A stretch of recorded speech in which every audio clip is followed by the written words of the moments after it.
કે દુનિયા ઓછો પ્રેમ કરે છે, પણ જે માં છે, જે આપણો બાપ છે શિવ અને પાર્વતી, એ કોઈ દિવસ ઓછો પ્રેમ નથી કરતા. જેવો બાળપણમાં તમને લાડ કરતા હતા ને, એવા જ લાડ જો કોઈ કરે ને તો ભગવાન છે. એટલા માટે સંતો કહે છે કે પ્રેમ કરવો હોય તો ભગવાનને કરજો. અને આ તો લોકો જીવતા જ પ્રેમ કરશે. એ સાંભળો, જેવા એમ કહેવાય કે માણસનું મૃત્યુ થાય ને ભાઈઓ, એટલે શું કહે ખબર છે? કોણ ગયું? અને અમને હટાવો, નામ નથી દેતા. ડોક્ટર કે હવે બોડી લઈ લો અહીંથી. શું કહે? સીધું પૂરું. કયા ભાઈ ફલાણા ભાઈ નહીં, આ બોડી લઈ જાઓ હવે અહીંથી. અને જે છોકરો 1 કરોડની ગાડીમાં બાપાને લઈ ગયો હોય, મરી જાય પછી ગાડીમાં ના બેસાડે. ગાડી બદલાઈ જાય પછી કે હવે ના બેસાડાય, બીજી ગાડી. હવે એ જ બાપાની ગાડી છે ને એ જ બાપાની દોલત છે, પણ મૃત્યુ થયું પછી આપણી કોઈ કિંમત નથી. નામ બધું જતું રહે. હવે કે આ બોડીને લઈ જાઓ.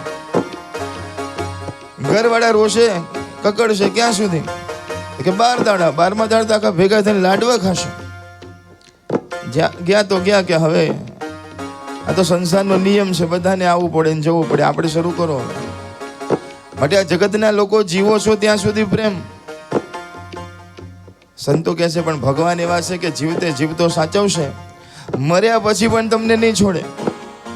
કદાચ આપણા કર્મ એવા હોય કે ભૂત પ્રેત થઈએ ને તો એ ભગવાનની નજર આપણા ઉપર હોય, આપણું ધ્યાન રાખે. અને મર્યા પછી પણ જન્મ એવા ઘેર આપે મને ને તમને કે જે જગ્યા ઉપર ભગવાનનું ભજન થતું હોય, પણ તમે ભજન કર્યું હોય ને તો. ભગવાન તો કહે છે ગીતામાં, એ મારો ભક્ત મૃત્યુ સમયે મરતા મરતા પણ જો મને યાદ કરીને મરે ને તો બીજા જન્મમાં હું એને ક્યાં મોકલું છું? તો કહે છે કે શુચિ નામ શ્રીમતામ ગેહે. મારો ભક્ત મૃત્યુ સમયે મને યાદ કરતા કરતા કદાચ મારા સુધી ન પહોંચી શક્યો, મને ન પામી શક્યો અને કદાચ મરી ગયો તો શું થાય? ગીતામાં ચોખ્ખું કીધું છે કે એને 2 જગ્યા ઉપર અવતાર આપું છું. એક તો એને કોઈ પૈસાદારના ઘેર જન્મ આપું છું. એટલી બધી સાહેબી હોય, એટલું બધું સુખ હોય, તમારે જન્મ લીધા પછી બહુ કશું કરવું ના પડે, બધા સેવા કરતા હોય તમારી. ભગવાન કહે છે મારા ભક્તને એવી રીતે સાચવું છું, પૈસાદારના ઘેર જન્મ થાય અથવા એનો જન્મ કોઈ ભક્તના ઘેર થાય છે, કોઈ સંતના ઘેર તમારો જન્મ થાય, કોઈ ભક્તના ઘેર તમારો જન્મ થાય કે જે જગ્યા ઉપર ભગવાનનું ભજન થતું હોય. મંદિરમાં જન્મ થાય, મોટા મોટા સરસ મજાના ધામ હોય, એમાં તમારો જન્મ થાય તો તમે જેવા જન્મ ધારણ કરો એટલે બધું ભજન જ થતું હોય, કીર્તન જ થતું હોય. એટલે તમે નાના હોય તો રમો ક્યાં? તો કે મંદિરમાં. તો તમારી ભક્તિ આપોઆપ શરૂ થઈ જાય, તમે આપોઆપ ભજન ગાતા થઈ જાઓ, આપોઆપ બધું ભગવાનનું ભજન તમારા જીવનમાં શરૂ થઈ જાય. માટે સાચો સગો જો કોઈ હોય ને તો મહાદેવ હશે. સાચો સગો કોઈ હોય ને તો માં છે. માટે એ માં અને પિતા એ આપણા ભગવાન જે છે ને એનું ખૂબ ભજન કરજો, એ અત્યંત જરૂરી છે. અને જીવતે જીવ સમજાઈ જાય તો સાચું છે, જીવતે જીવ સમજાતું જ નથી પાછું. સાંભળો છો ને બધા? હાય નથી બોલતા, બોલો. જીવતે જીવ સમજાતું નથી એટલે મર્યા પછી બોલે છે, આજુબાજુ વાળા બોલે છે. શું બોલે છે ખબર છે? રામ નામ સત્ય છે. મરી ગયા પછી શું કહે છે? રામ નામ સત્ય છે. ને પેલાને બાંધ્યો હોય બરોબર, આ બધા બૂમ પડે રામ નામ સત્ય છે. એનું ડોકું થતું હોય કે હવે શું, પતી ગયું, હવે કશું થયું નથી. ના, રામ નામ સત્ય છે પણ મારેથી લેવા એવું નથી. જે બોલવા વાળી વાણી હતી એ તો જતી રહી છે. આજુબાજુ વાળા બોલે છે પણ એ સમજતા તો એ નથી. પેલો મરી ગયો છે એને સમજાવે છે કે રામ નામ સત્ય છે. પેલો કે હું તો ગયો, હવે તમે ધ્યાન રાખો, સત્ય એ છે તો નામ તમે લઈ લો, પણ લેવાતું નથી. માટે સંતો કહે છે કે નસીબદાર હોય કે જેને કથામાં જવાની ઈચ્છા થાય, નસીબદાર હોય કે જેને ભજન ગાવાની ઈચ્છા થાય, નસીબદાર એ હોય કે જેને ભજનમાં બેસવાની ઈચ્છા થાય. નહીં તો કંઈક આયા ને કંઈક જવાના, કંઈક આયા ને કંઈક જવાના, કંઈક આવ્યા ને અહીં કંઈક જવાના. અરે કંઈક આવ્યા ને અહીં કંઈક જવાના. ગયા એના કોઈ સમાચાર નથી રે, કોઈ કોઈનું નથી રે, કોઈ કોઈનું નથી રે, કોઈ કોઈનું નથી રે. હા, ગયા એના કોઈ સમાચાર નથી રે. કોઈ કોઈનું નથી રે, કોઈ કોઈનું નથી રે, કોઈ કોઈનું નથી રે. સંતો કહે છે આ દુનિયા કેવી છે? આ મારો દીકરો ને પેલો મારો બાપ છે, અમારો દીકરો ને પેલો મારો બાપ છે, અમારો દીકરો ને પેલો મારો બાપ છે, અમારો દીકરો ને પેલો મારો બાપ છે. સ્વાર્થ વિના પ્રીતિ, સ્વાર્થ વિના પ્રીતિ કોઈ કરતો નથી રે, કોઈ કોઈનું નથી રે, કોઈ કોઈનું નથી રે, કોઈ કોઈનું તાલી નથી પાડજો.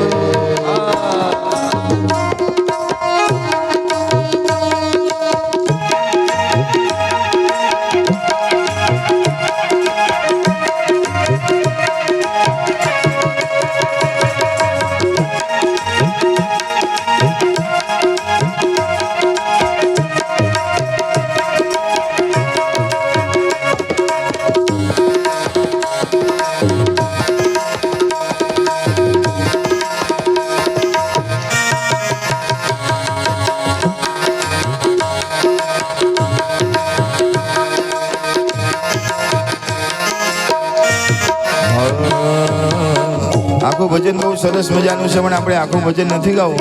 પણ હવે પંક્તિ આવે છે બહુ ખતરનાક આવે છે. શું કહે છે? જનની જનેતાએ જન્મ તને દીધો, જનની જનેતાએ જન્મ તને દીધો. બોલો છો ને બધા? અવાજ નથી આવતો કોઈનો? આજે તો ભજન મંડળના પ્રમુખ આવી ગયા છે, એટલે આજે તો બધાનો અવાજ આવવો જોઈએ જરા જરા. જનની જનેતાએ જન્મ તને દીધો,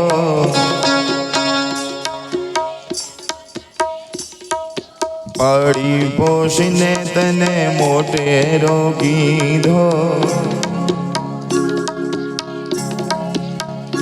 હા પાડી પોષીને તને મોટેરો કીધો,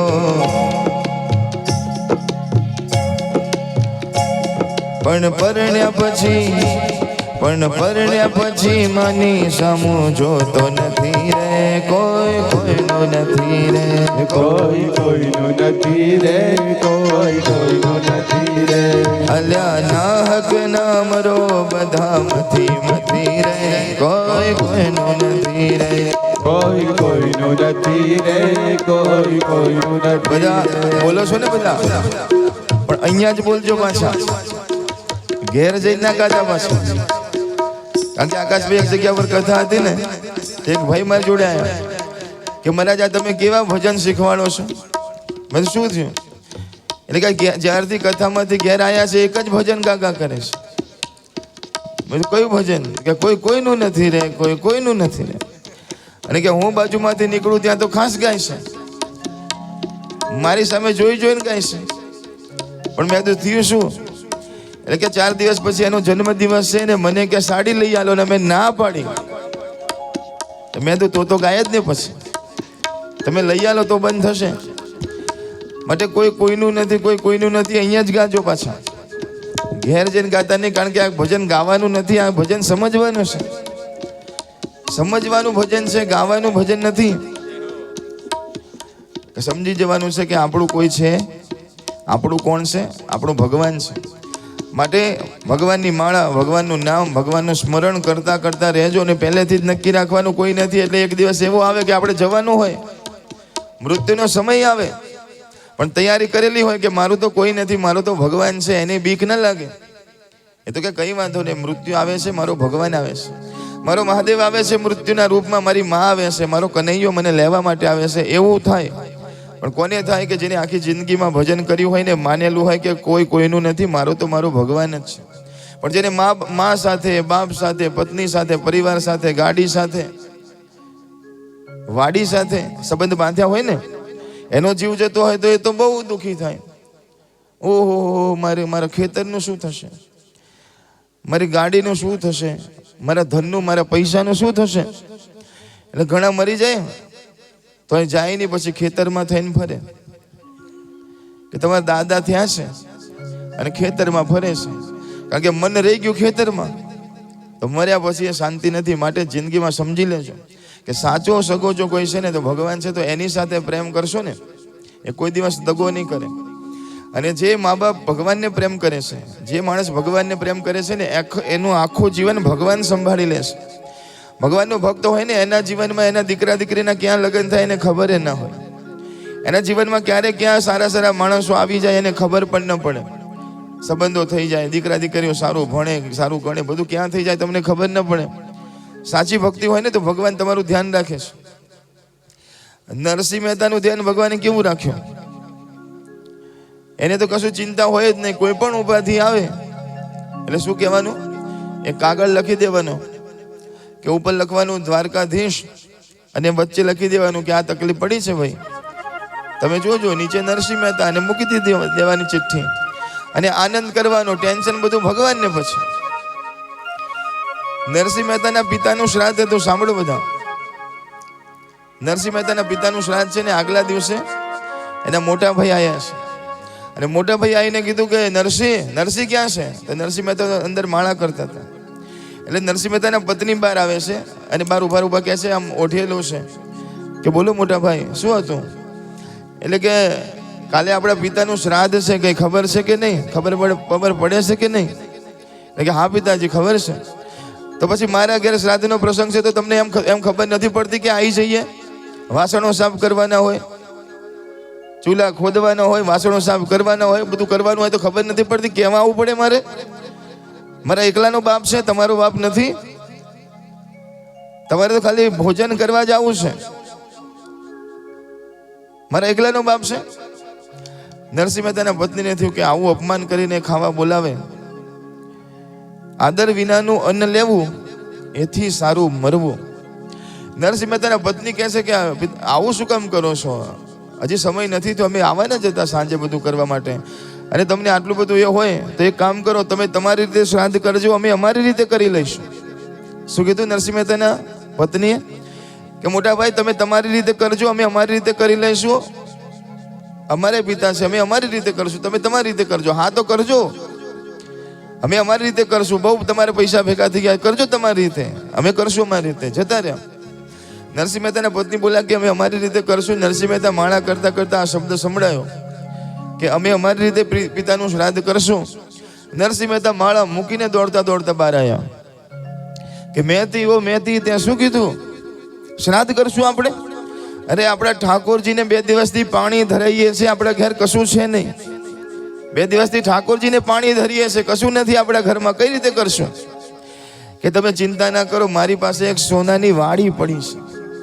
નરસિંહ મહેતા એવા ખુશ થઈ ગયા, ક્યાં છે વાડી કામિની, લાવો મારે હાથ. ભીડ પડે જો ભક્તને તો લાજે નરસિંહનો નાથ, લાવો વાડી ક્યાં છે? સોનાની વાડી આપે છે. કીધું કે આ સોનાની વાડી લઈ જાઓ ને તમે એક કામ કરો, તમે હું અને તમે 2 અને બીજા 2 બ્રાહ્મણો આવે, આપણે 4 જણાનું થાય એટલું રસોઈનો સામાન લઈ આવો, તમે જઈને જાઓ. સોનાની વાડી વેચવા માટે નીકળ્યા છે. વાડી વેચીને બધી સામગ્રી લાવ્યા. પણ સાંજે જ્યારે પાછા આવે ત્યારે કીધું કે બધું લઈ આવ્યા? એટલે કે મેથી બધું તો આવી ગયું પણ ઘીના પૈસા ખૂટ્યા. બીજું બધું તો આવી ગયું છે પણ ઘીના પૈસા ખૂટ્યા. તો કે ઘી વગર તો કેમ ચાલશે, લાડુ કરવાના. તે કશું વાંધો નહીં, હું સવારે જઈને કંઈક વ્યવસ્થા કરીશ, રાત જવા દે. એટલે કીધું કે તમે એ તો બરોબર છે પણ આપણે જે ગોર મહારાજ છે એને જરા આમંત્રણ તો આપી આવો, કાલે શ્રાદ્ધ કરવા માટે આવે. તો નરસિંહ મહેતા પોતાના જે ગોર છે ને એની પાસે જાય છે. ગોર મહારાજ ઉપર અટારી ઉપર બેઠા હતા, બારીમાંથી લખતા હતા અને બારીમાં જોતા હતા. નરસિંહ મહેતા કહે છે કે ગોર મહારાજ જય શ્રી કૃષ્ણ. કોણ આવ્યું? ઓહો, તમારા ચરણ કમલ આ બાજુ પડ્યા ખરા એમ ને? બોલો નરસિંહ મહેતા શું છે? તો કે કાલે મારા પિતાજીનું શ્રાદ્ધ છે, તો શ્રાદ્ધ કરાવવા માટે તમે મારા ત્યાં આવજો. ગોર મહારાજ કે અમે તારા ત્યાં નથી આવવાના, અમે તો તારા મોટા ભાઈને ત્યાં જવાના છે. ત્યાં આગળ દક્ષિણા સારી મળશે, કવર મોટું મળશે. અરે કે ત્યાં જશો પણ મારા ત્યાં પણ આવજો ને તમે. કે તારા ત્યાં આવીને શું લેવાનું? કોઈ દિવસ દિવાળીમાં પગે લાગવા આવ્યો છે તું? એ કહે છે કે એવું ના કરતા, તમે આવજો, તમારા ઘરના કોઈને મોકલજો. નરસિંહ મહેતા ત્યાંથી જતા રહેશે. સવાર પડ્યું, સાંભળજો. સવારનું પહોર થયું. નરસિંહ મહેતાને કીધું કે ઘી લઈ આવો. હાથમાં તપેલી લઈ નરસિંહ મહેતા ઘી લેવા માટે નીકળ્યા છે. મેં તે લીધી તપેલી હાથ જો ધરણી ધરનું ધ્યાન ધરે મેં તે લીધી તપેલી હાથ જો ધરણી ધરનું ધ્યાન ધરે મુખ ગોવિંદ ગોવિંદ ગોપાલ બોલે મુખ ગોવિંદ ગોવિંદ ગોપાલ બોલે મુખ ગોવિંદ ગોવિંદ ગોપાલ બોલે મુખ ગોવિંદ ગોવિંદ ગોપાલ બોલે મહત લીધી તપેલી હાથ જો ધરણી ધરનું ધ્યાન ધરે મેં તે લીધી તપેલી હાથ જો ધરણી ધરનું ધ્યાન ધરે સવારે 8 વાગે નીકળ્યા છે નરસિંહ મહેતા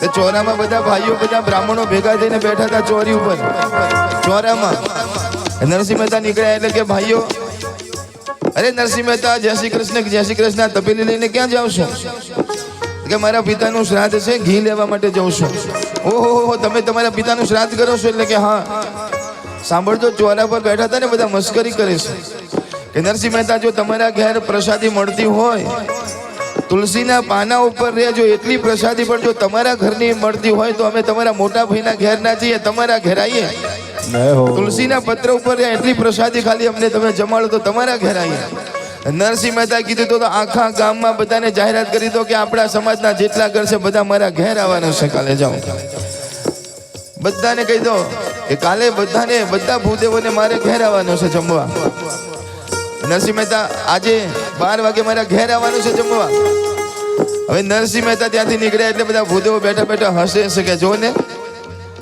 2 જણાની વ્યવસ્થા નથી ને ઘી લેવા નીકળ્યો છે ને આખા ગામને સામટા નોતરા દેશે આ બધા ભગતોનું આવું હોય કે કશું નક્કી ના હોય નરસિંહ મહેતા ઘી લેવા ગયા એક દુકાનદારને ત્યાં ચડ્યા અરે આવો મહેતાજી શું લેવા આવ્યા દૂધ આપો ઘી આપો માખણ આપો મિશ્રી આપો શું આપો અરે મહારાજ બીજું કશું નથી લેવું ઘી આપો એ તપેલી હતી ને આખી ઘીથી ભરી દીધી અને મૂકીને કીધું કે લાવો પૈસા નરસિંહ મહેતા કહે કે ભાઈ માફ કરજો હું કહેતા ભૂલી ગયો મારી પાસે પૈસા નથી પણ જેવા પૈસા થશે ને એટલે પહેલા તમારા પૈસા આપી દઈશ પછી બીજું કામ કરીશ દુકાનદાર હોશિયાર હતો અને હોશિયાર હોય એ જ દુકાનદાર થાય સાંભળો છો ને બધા દુકાન ચલાવી હોય તો થોડા હોશિયાર તો બનવું પડે દુકાનદારે કીધું કે મહારાજ કઈ વાંધો નહીં ઘી તમે લઈ જાઓ ભક્તના ઘેર જાય મારે શું વાંધો છે પણ કહેતા ભૂલી ગયો આ તમે જે ઘીમાંથી જે ભોજન બનાવશો ભગવાનને ધરશો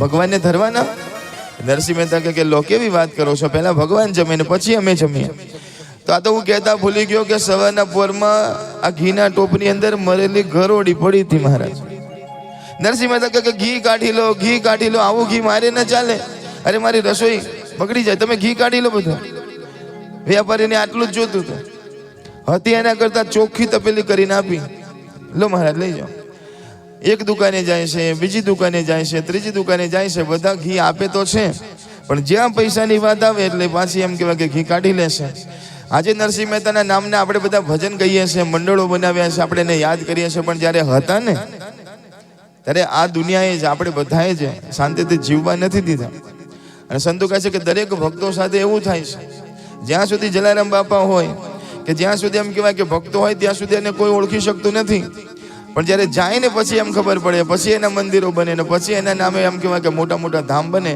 પણ જીવતા હોય ત્યાં સુધી એને ઓળખી જાય ને એ ખરા છે નરસિંહ મહેતા એક દુકાન બીજી દુકાન કરતા કરતા બપોરના 11 વાગ્યા મેથી વિચાર કરે કે આ ઘી લેવા ગયા છે કે ઘી બનાવવા ગયા છે કે લેવા ગયા છે ખબર પડતી નથી અંદર જાય બહાર આવે એમાં 11 વાગે એક દુકાનદાર છેલ્લી દુકાન હતી દુકાનદારની નજર નરસિંહ મહેતા ઉપર પડી દુકાનમાંથી કૂદકો મારીને બહાર પડ્યો મારા ઘેર નરસૈયો આવ્યો મારી દુકાને નરસિંહ મહેતા ક્યાંથી મારો આંગણું પાપન થઈ ગયું દોડો એમ કરીને એમ ખેંચીને પોતાની દુકાનમાં લાવે છે પોતાની સીટ ઉપર બેસાડે છે બેસો મહારાજ શું લેવા આવ્યા હતા એટલે કે મારા પિતાનું શ્રાદ્ધ કરવું છે ઘી લેવા આવ્યો હતો પણ તું પાછળથી ઘી કાઢી લે એના કરતા હું પહેલેથી કહું છું કે પૈસા નથી અરે મહારાજ શું બોલ્યા પૈસાની વાત કરે તમારા પૈસા મારાથી લેવાય તમે જેટલું ઘી લેવો એટલું લઈ જાઓ કેટલા ડબ્બા મોકલો એ કહી દો અરે ડબ્બા બબ્બા નથી મોકલવા, આ તપેલીમાં માં એટલું ઘી જોઈએ છે, ઘી ભરી દીધું, કીધું મહારાજ લઈ જાઓ. નરસિંહ મહેતા કે હું એમને એમ ના લઉં, પેલા સાંભળ, જેવી પૈસાની વ્યવસ્થા થશે ને, સૌથી પહેલા તને, મારે પૈસા જોતા જ નથી મહારાજ, મારા ઘરનું ઘી તમારા ઘર વપરાય ને તમારા બાળકો ખાય. એક બ્રાહ્મણના, એક ભક્તના, એક સાધુના ઘરમાં અમારું જાય ને, અરે અમારા નસીબ ક્યાંથી, તમે તાર જમો, તમે લઈ જાઓ લઈ જાઓ. નરસિંહ મહેતા કે મફતમાં નહીં લઉં, પૈસાની વ્યવસ્થા થશે એટલે પહેલા આપવા આવીશું. આ ભગત કે હું પૈસા નહીં લઉં. નરસિંહ મહેતા કે હું પૈસા આપવા આવીશ, હું નહીં લઉં, હું આપવા આવીશ, હું નહીં લઉં. 15 મિનિટ આમાં ગઈ. એ પેલા ભક્તે વિચાર કર્યો કે મોડું થશે નરસિંહ મહેતાને, એટલે કીધું કે તમારે મને કંઈક આપવું જ છે ને. નરસિંહ મહેતા કે હા આપવું જ છે. તો એક કામ કરો, પૈસા નથી જોતા, 2 ભજન સંભળાવો. અને નરસિંહ મહેતાને ભજનનું કીધું એટલે એને મંજીરા કે ડાયરી લેવા માટે ઘેર ના જવું પડે. ઘૂઘરા તો ખિસ્સામાં જ હોય. ઘૂઘરા કાઢ્યા નરસિંહ મહેતાએ અને ગાવાની ચાલુ શરૂઆત કરી.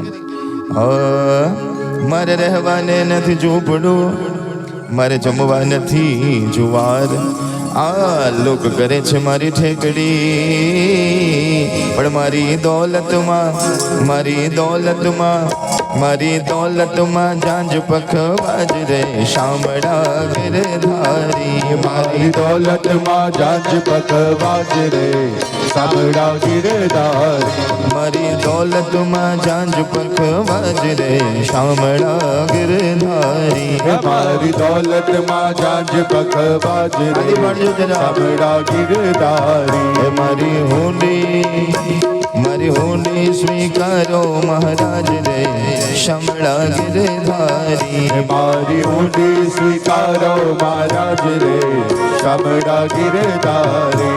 અહીંયા એક ભજન પૂરું થાય ને બીજું ચાલુ થાય, બીજું ભજન પૂરું થાય ને ત્રીજું ચાલુ થાય. એમ કરતા કરતા ભજનની રમઝટ જામી છે. એક વેપારી સાંભળતો તો, બીજો આવ્યો, ત્રીજો આવ્યો, ચોથો, એમ કરતા બધા ભક્તો વધતા ગયા. આખું ગોળ મોટું રાઉન્ડ થયું છે, અડધું ગામ ભેગું થયું છે. ને નરસિંહ મહેતા ભજનની રમઝટમાં ભાન ભૂલી ગયા કે કેટલા વાગ્યા છે. આ તો એક ભજન પૂરું થાય ને બીજું શરૂ થાય. મળતો રેજે, મળતો રેજે, મળતો રેજે રે, મળતો રેજે, મળતો રેજે, મળતો રેજે રે. મળતો રેજે, મળતો રેજે, મળતો રેજે રે, મળતો રેજે, મળતો રેજે, મળતો રેજે રે. ઓ કનૈયા કોક વાર મળતો રેજે રે, ઓ કનૈયા કોક વાર મળતો રેજે રે. તારા ભક્તોના દિલડામાં રમતો રેજે રે, ભક્તોના દિલડામાં રમતો રેજે રે. ભક્તોના દિલડામાં રમતો રેજે રે, ભક્તોના દિલડામાં રમતો રેજે રે. ઓ કનૈયા કોક વાર મળતો રેજે રે. ઓ કનૈયા કોક વાર મળતો રેજે રે. નરસિંહ મહેતાને ભજન ગાતા ગાતા 12 વાગ્યા, 12:30 વાગ્યા. નરસિંહ મહેતા ભાન ભૂલી ગયા. નરસિંહ મહેતાના પત્ની કહે છે કે આ ક્યાં ગયા? પણ નરસિંહ મહેતા જ્યારે પોતાની ચિંતા છોડી દીધી ને, ત્યારે એની ચિંતા દ્વારકાધીશને ત્યાં થવા લાગી. ભગવાન નારાયણ ઉપર બેઠા બેઠા વિચાર કરે કે મારો ભગત તો ભજનમાં બેસી ગયો, હવે શું કરશું? તો ઉપર બેઠા બેઠા ભગવાનને રાડ પાડી કે રૂક્ષ્મણી ક્યાં ગયા? તૈયાર થાવ. ગરુડ ક્યાં ગયો? તૈયાર થાવ. અક્રૂર, ઉદ્ધવ બધા ક્યાં ગયા? હાલો નરસિંહ મહેતાના ઘેર શ્રાદ્ધ કરવા જવાનું છે આપણે બધા. અને નરસિંહ મહેતાના જેવા કપડા ભગવાને પહેર્યા, એવી ધોતી, એવું અંગરખું અને એવું એમ કહેવાય કે ખેસ નાખી નરસિંહ મહેતાનું રૂપ ધારણ કરી અને ભગવાન એમ કહેવાય કે નીચે આવ્યા, હાથમાં તપેલી લીધી અને સીધા એમ કહેવાય ઘેર આવ્યા. હાથમાં તપેલી અને ઘેર આવ્યા. મહેતી, ઓ મહેતી. નરસિંહ મહેતાના પત્ની એવા ગુસ્સે થયા કે તમે ક્યાં ગયા હતા? લેવા ગયા હતા કે ઘી બનાવવા ગયા હતા? તમે શું કર્યું? આ 1 વાગ્યાનો સમય તો મહેતી ભૂલ થઈ ગઈ, હું તો ભજનમાં બેસી ગયો. તો તમારું બધું આવું જ છે. નરસિંહ મહેતાને કહે છે કે તમે કીધું કે બ્રાહ્મણ હજી આવ્યા નથી, શું છે? કે હું હમણાં બોલાવીને આવું છું. નરસિંહ મહેતા બ્રહ્મદેવતાને ઘેર ગયા. અરે મહારાજ તમે કોઈ આવ્યા નહીં? એટલે કે અમે તારા ઘેર નથી આવવાના, આજથી તું મારો યજમાન નહીં ને અમે તારા ઘર નહીં. ભગવાને કીધું કે મુખે કહેશો તો નહીં ચાલે, ચિઠ્ઠીમાં લખીને આપો. તો ગોર મહારાજે લખીને આપ્યું કે આજથી નરસિંહ મારો યજમાન નહીં ને આજથી હું એનો ગોર નહીં. ચિઠ્ઠી ફેંકીની છે. ભગવાને હાથમાં ચિઠ્ઠી લઈને કહી દીધું કે હે ગોર મહારાજ, આજથી તમારા નસીબ ફૂટ્યા, ત્યારે હું જાઉં છું. અને ભગવાન ત્યાંથી ચિઠ્ઠી લઈને નીકળ્યા. આગળ એક ખેતરમાં એક બ્રાહ્મણ ખેતી કરે. એને જોયો અને કીધું કે તમે બ્રાહ્મણ છો? એટલે કે હા. તો હાલો મારા ઘેર મારા પિતાનું શ્રાદ્ધ છે, તમારે આવવાનું છે. પેલો ખેડૂત હતો એને કીધું કે મને મંત્રો આવડતા નથી, અમારે બાપ દાદા બધા આ જ કરીએ છીએ, અમને કોઈ મંત્ર આવડે નહીં, કશું આવડે નહીં, ખાલી બ્રાહ્મણ છીએ. કીધું કે તમે બ્રાહ્મણ છો એટલું પૂરતું છે, હાલો મંત્ર શીખવા નથી, તમે તાર ચાલો ભલે ના આવડે. નરસિંહ મહેતા પરાણે ખેંચીને લઈ ગયા મહારાજને. અને અંદર જઈને કીધું કે મહેતી જરા મહારાજ માટે પેલા પાટલા લાવો.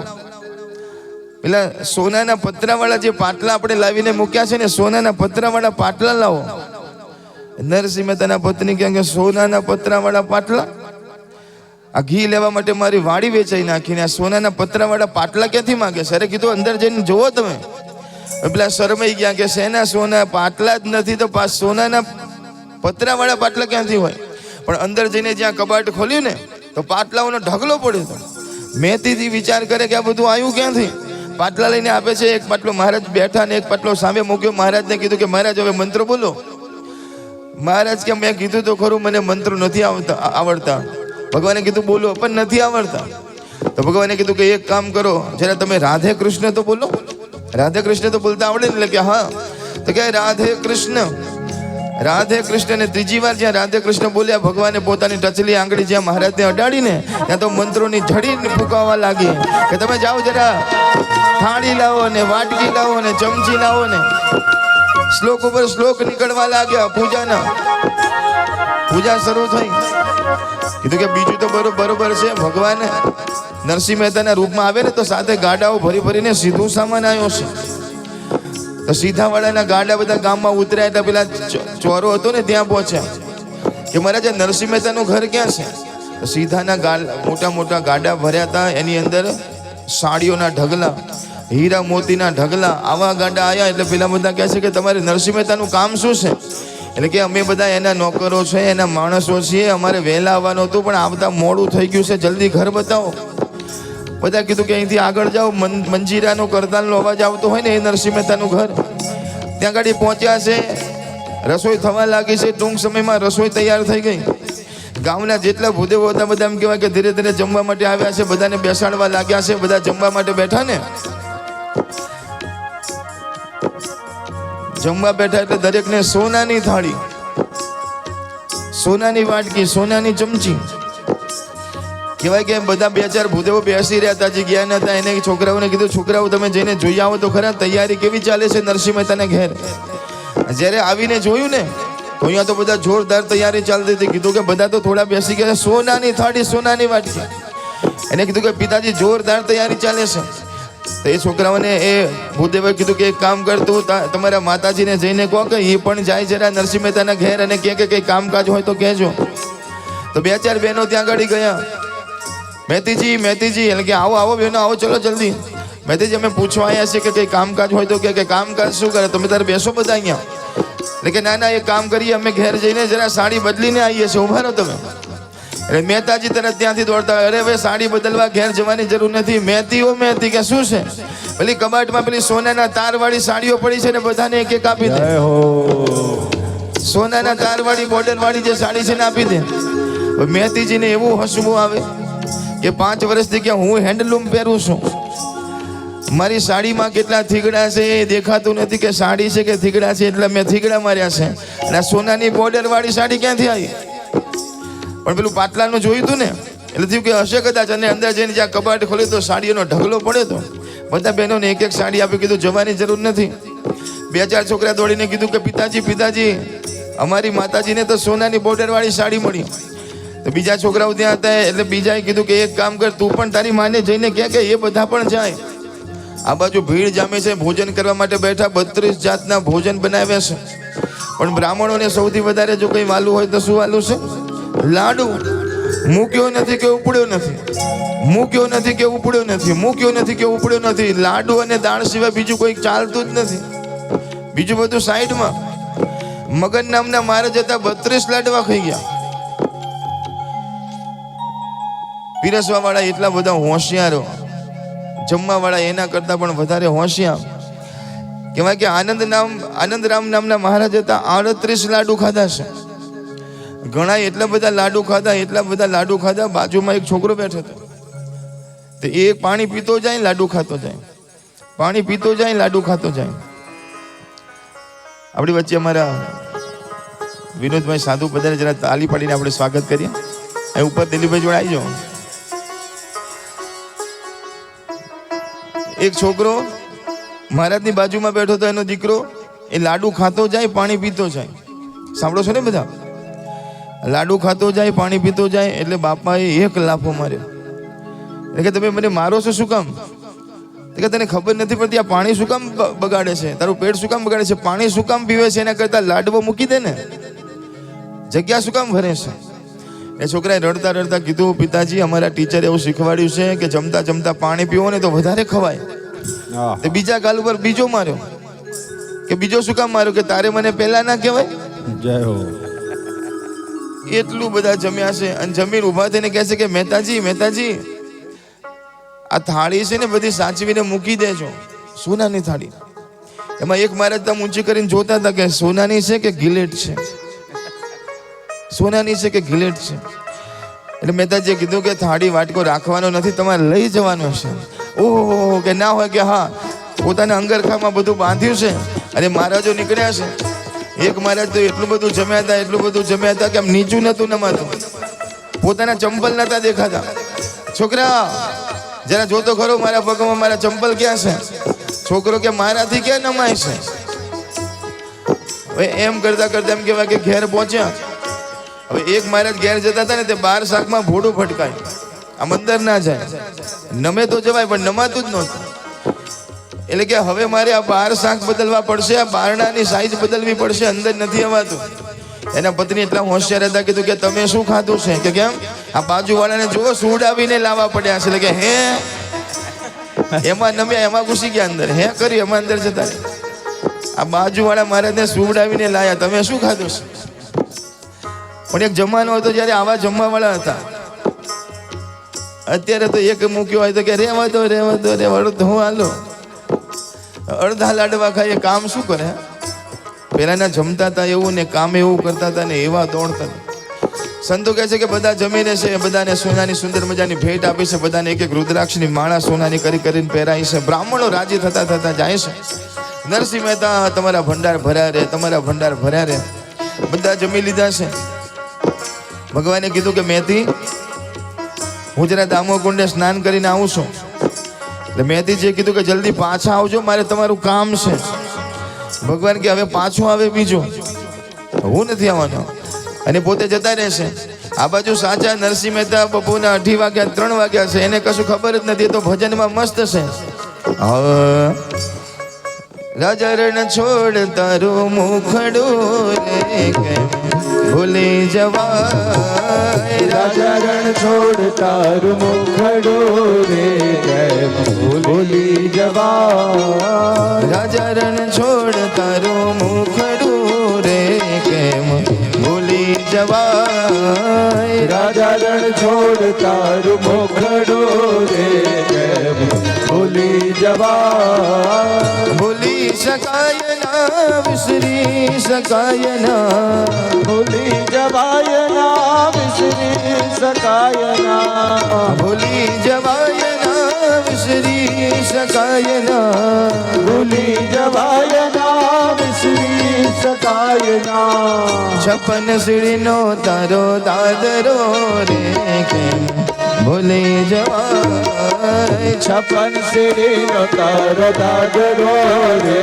કેમ ભૂલી જવાય, 56 સીડીનો તારો દાદરો રે કેમ ભૂલી જવાય, 56 સીડીનો તારો દાદરો રે કેમ ભૂલી જવાય, રાજા રણ છોડ તારું મુખડું રે કેમ ભૂલી શકાય, રાજા રણ છોડ તારું મુખડું રે કેમ ભૂલી જવાય.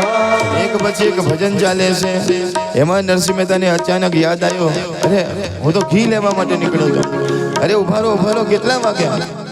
કે 3 વાગવા જેવો સમય થઈ ગયો છે. અરે અરે મહેતી મારી રાહ જોતી હશે, હું તો ઘી લેવા નીકળ્યો તો, બધું શું થયું હશે? મહારાજ લાવો લાવો મારી ઘી, મારું ઘી લાવો, તપેલી લાવો. અને નરસિંહ મહેતા તપેલી લઈને પાછા ચાલ્યા. 3 વાગે 3:30 વાગે નરસિંહ મહેતા પહોંચ્યા. તપેલી લઈ અને કહેવા લાગ્યા, મહેતી ઓ મહેતી. મહેતીજી બહાર શું છે કે લે આવ્યો છું. પત્ની કહેશે, હવે પાછું આ ઘી ને આ બધું શું છે? આખા ગામમાં જય જયકાર કરાવી દીધો, આખા ગામને તમે જમાડી દીધું ને હવે પાછું આ ઘી ને તપેલી શું છે બધું? કે મહેતી કોણ આવ્યું હતું? અરે તમે જ આવ્યા હતા. આખા ગામમાં બધાને જમાડ્યા, કેટલા બધા લોકો જમવા માટે આવે ને આખા ગામમાં જય જયકાર કરાવી દીધો. આ ઘી ની તપેલી હવે આ બધું શું છે? મહેતી હું તો ઘી લેવા ગયો તો હમણાં આવું છું. હવે તમે રહેવા દો. તો અત્યાર સુધી મારી જોડે જ હતા, એ ક્યાં ગયા? નરસિંહ મહેતાને ખબર પડી ગઈ કે હું નહોતો પણ મારો દ્વારકા વાળો આવ્યો હશે. એ હું હતો એ ક્યાં ગયો? એને એમ કીધું કે હું દામોકુંડે સ્નાન કરવા જઉં છું. મહેતી એ હું નહોતો, મારો ભગવાન હતો, મારો ભગવાન આવ્યો હતો, એને આ બધું કર્યું હતું. ના હોય કે હા. નરસિંહ મહેતા કહે છે કે આખા ગામને જમાડીને જાય અને મને ભૂખ્યો રાખશે. માટે નરસિંહ મહેતા દોડે છે દામોકુંડે, બૂમ પાડે છે, હે ગોવિંદ, હે ગોપાલ, હે દ્વારકાધીશ, ક્યાં ગયા તમે? કહેવાય કે ભગવાન દેખાતા નથી, કારણ કે ભગવાન તો અદ્રશ્ય થઈ ગયા. નરસિંહ મહેતા નાના બાળકની જેમ રડવા લાગે છે કે હે મારા પ્રભુ, આખા ગામને જમાડીશ ને તું મને ભૂખ્યો રાખીને જઈશ? તું જ્યાં સુધી ના આવે ત્યાં સુધી હું પણ કઈ જમવાનું નથી. નરસિંહ મહેતાની પાસે એક વરદાન હતું કે જ્યારે નરસિંહ મહેતા કેદાર રાગ ગાય ને ત્યારે ભગવાનને કોઈ ને કોઈ સ્વરૂપે આવવું પડે.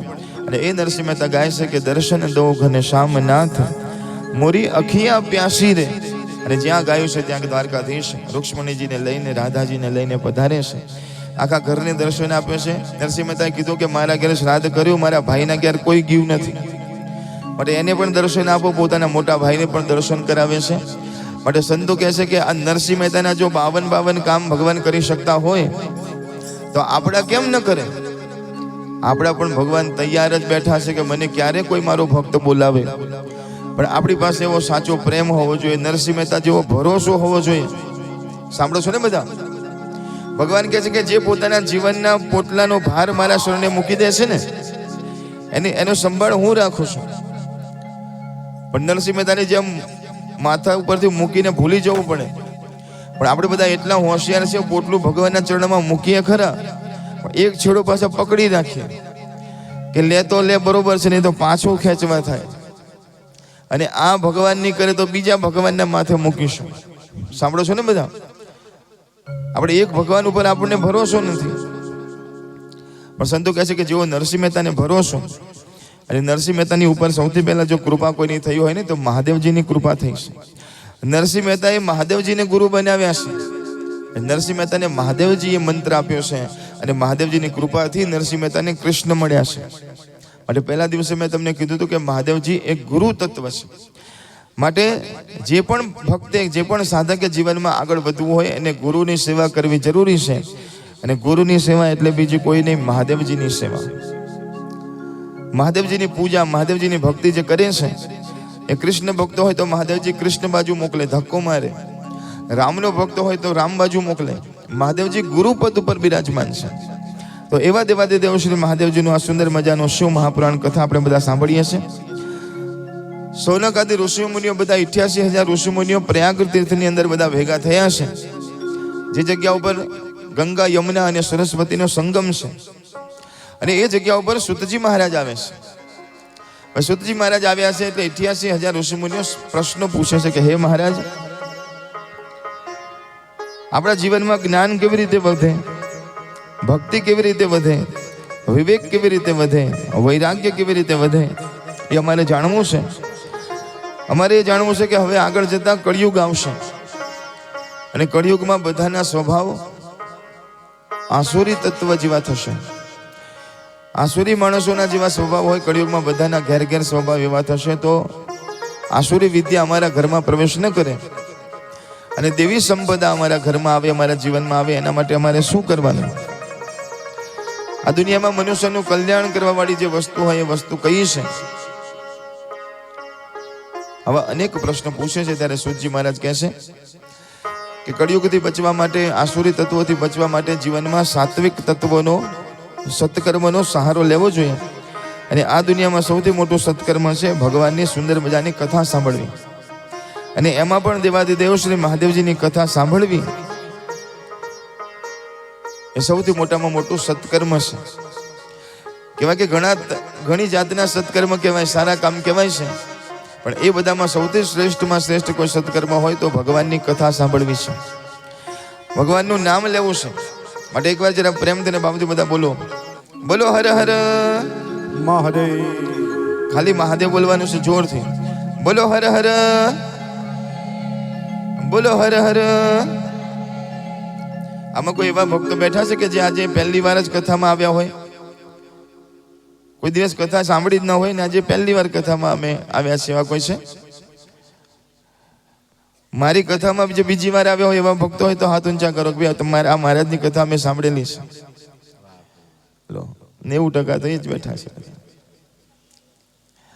સરસ છે કથા બધા સાંભળ. એટલે કહેવાનો અર્થ એવો છે કે ઘણા પહેલી વાર સાંભળતા હોય તો એને અલગ રીતે કથા કહેવાની હોય, અને ઘણા કથા સાંભળતા હોય તો આપણે કંઈક નવું કહેવું હોય ને તો આપણે કથાની અંદર પીરસી શકીએ. એટલા માટે તો બધા બહુ પ્રેમથી અને ભાવથી સરસ મજાની કથા સાંભળો છો. અહીંયા સુતજી મહારાજને પ્રશ્ન પૂછે છે કે હવે કળિયુગ આવવાનો છે તો કળિયુગમાં કળિયુગથી બચવા માટે શું કરવાનું? કારણ કે કળિયુગ તો આપણે ચારે બાજુ દેખાય છે ને, ન વિચાર્યું હોય એવું બધાના ઘરમાં થઈ રહ્યું છે, આપણા આજુબાજુમાં થઈ રહ્યું છે. તો એવું જો આપણા ઘરમાં ન થાય એવું આપણી ઈચ્છા હોય ને તો હંમેશા આપણા ઘરમાં ભજન રાખજો, ભક્તિ રાખજો.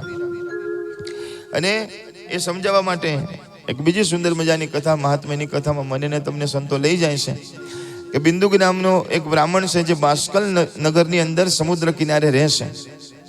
કહે છે કે આખું ગામ એવું હતું, આસુરી તત્વોથી ભરપૂર આખું ગામ. કહેવાય કે ઘેર ઘેર એમ કહેવાય કે ગામની અંદર અશુદ્ધ કાર્યો થાય છે. એમાં બિંદુક નામનો એક માણસ હતો, એના લગ્ન ચંચુલા નામની એક નારી સાથે થાય છે. સંતો કહે છે કે એના ખોટા કામ અને પત્નીને એના ખોટા કામ ગમતા નથી, એટલે કહે છે કે પતિદેવ તમે આ ખોટા કામ છોડી દો. તો સંતો કહે છે કે પોતાની પત્ની ઉપર હાથ ઉપાડે છે, પોતાના મા બાપ ઉપર હાથ ઉપાડે છે. કીધું કે મને કોઈએ સલાહ ના આપી. પત્ની 1 દિવસ 2 દિવસ માર ખાધો, પછી એને થયું કે આને કંઈ કહેવાથી કે આના જીવનમાં કંઈ ફેર પડશે નહીં, માટે હવે બચવું હોય તો આ જે કરે છે એમાં મારે સાથ આપવો પડશે. પત્ની ઘણું સમજાવે છે, સમજતો નથી, પણ પછી એમ કહેવાય કે મારે છે. સંતો કહે છે કે જે ઘરની અંદર સ્ત્રી દુખી હોય ને એ ઘરની અંદર કોઈ દિવસ એમ કહેવાય કે ઘરની પ્રગતિ ન થાય. પછી એ દીકરી હોય, બેન હોય, માં હોય કે પત્ની હોય, જે ઘરમાં દુખી હોય કહેવાય કે એ ઘરમાં કોઈ દિવસ એમ કહેવાય કે પ્રગતિ ન થાય. પણ જે ઘરની અંદર દીકરી રમતી હોય, જે ઘરની અંદર એમ કહેવાય કે બેન આનંદ કરતી હોય, માં આનંદ કરતી હોય, પત્ની આનંદ કરતી હોય, એ ઘરમાં સુખનો વરસાદ થાય છે. માટે જિંદગીમાં એવા કર્મ ન કરવા જોઈએ કે જેનાથી આપણી નારી શક્તિ નારાજ થાય. કહેવાય છે કે આ બિંદુક છે હાથ ઉપાડે છે, મા બાપની ઉપર હાથ ઉપાડે છે. મા બાપ ત્યાંથી જતા રહ્યા કે આપણે રહેવું જ નથી. ચંચુલાએ એમ કહેવાય કે બહુ માર ખાધો, પછી કીધું કે હવે તમે જેમ કહેશો એમ હું કરીશ. તો આ બંને જણા શું કરે ખબર છે? લોકોના ઘરે ચોરી કરવા માટે જાય, ગામ બદલીને જાય, બીજા ગામમાં, ત્રીજા ગામમાં, દૂર દૂર જાય, અને એવા ગરીબ બનીને જાય કે મહારાજ અમારી પાસે કામ નથી, રહેવાની જગ્યા નથી, તમારા ઘર રાખો. કોઈ મોટો શેઠ હોય એની પાસે જાય, કીધું અમારે કોઈ પૈસા આપશો નહીં, અમે ખાલી તમે જમાડજો. પેલાને એમ થાય મફતના મળી જાય છે, રાખી લેવા દે ને. પછી પેલા બાર કામ કરે ને એવું કામ કરે, કારણ કે અમને તો પોતાનું જમાવવું હોય ને, એટલે કે એનાથી ડબલ કરે, કે એનાથી સારું કરે. એટલે એમ થાય કે હવે બહારની ઘરમાં પણ કરો. આખું ઘર જોઈ લે બંને જણા, બધું વ્યવસ્થા વિચારી લે કે કેટલા માણસો છે, કોઈ ક્યારે કોણ બહાર જાય છે, ક્યારે કોણ અંદર આવે છે, બધું તપાસ કરી લે. અને જ્યારે ઘરની અંદર ખબર હોય કે હમણાં 2 કલાક સુધી 3 કલાક સુધી કોઈ આવવાનું નથી, એના ભરોસે ઘર મૂકીને લોકો જાય, પછી બંને જણા પોતાનો ખેલ બતાવે અને ક્રૂર સ્વભાવ બતાવે. અંદર 1-2 જણા હોય એને મારી નાખે, ઘરને લૂંટી લે, તિજોરીઓ તોડી નાખે, ઘર ખાલી કરી બધું બાંધીને પછી ભાગી જાય. એક ગામમાં આવું કરે, બીજા ગામમાં આવું કરે, લોકોને આવા હેરાન પરેશાન કરે. એની પત્ની ના પાડે કે આવું ન કરશો, કે તારે મારી વાતમાં બોલવાનું નહીં. પછી ખોટી સંપત્તિ આવે ને ઘરમાં, પછી સારા કામ ન થાય. જેવી સંપત્તિ હોય ને એવા કામ થાય. સાંભળો છો ને બધા? હાય નથી બોલતા. ઘણા લોકો કહે છે કે ભગવાનની કથામાં પૈસો વાપરીએ ને તો પૈસો પવિત્ર થાય. ભગવાનની કથામાં, ભગવાનના મંદિરમાં, ભગવાનના કામમાં, દિન દુખીની મદદમાં તમે તમારો પૈસો વાપરો તો પૈસો પવિત્ર થાય, પણ વાત ખોટી છે. ભગવાનના કામમાં વાપરવાથી પૈસો પવિત્ર ન થાય, પણ તમારો પૈસો પવિત્ર હોય તો ભગવાનના કામમાં વપરાય, નહીં તો વપરાય જ નહીં. જય હો. તિજોરીમાં પડી પડીને ઘણા જતા રહ્યા મૂકીને. એવો વિચાર કોઈ દિવસ રાખશો જ નહીં કે ભગવાનને આપણે પૈસો આપે એટલે પૈસો પવિત્ર થાય. નહીં, તમારા ઘરમાં પવિત્ર પૈસો હોય તો ભગવાનના કામમાં વાપરવાની ઈચ્છા થાય. એ તો એક દાદા આવી કથામાં ગયા ને, તો કોઈ દિવસ કશું લઈ ના જાય, પણ છેલ્લા દિવસે કીધું કે કાલે બધા દક્ષિણા લાવજો. રૂપિયો લઈને ગયા, રૂપિયો. કોઈ દિવસ આપ્યું જ નહોતું, આમ કર્યું જ નહોતું, આમ કોઈ દિવસ આમ નહીં, ખિસ્સામાં રૂપિયો. અને પછી છેલ્લે આરતી કરતા કરતા બધાને આરતી આપી. તો બધા લાઈનસર આરતી લેતા હતા. દાદાનો નંબર આવ્યો એટલે રૂપિયો કાઢ્યો, પણ આમ એવો પકડ્યો ને જીવના જેમ ભાલો, અમારે મૂકી દેવાનો છે એવો જોરથી દબાયો. જ્યાં આરતી નજીક આવી ને ત્યાં આમ હાથ ખોલ્યો ને તો આખો રૂપિયો પલળી ગયો હતો.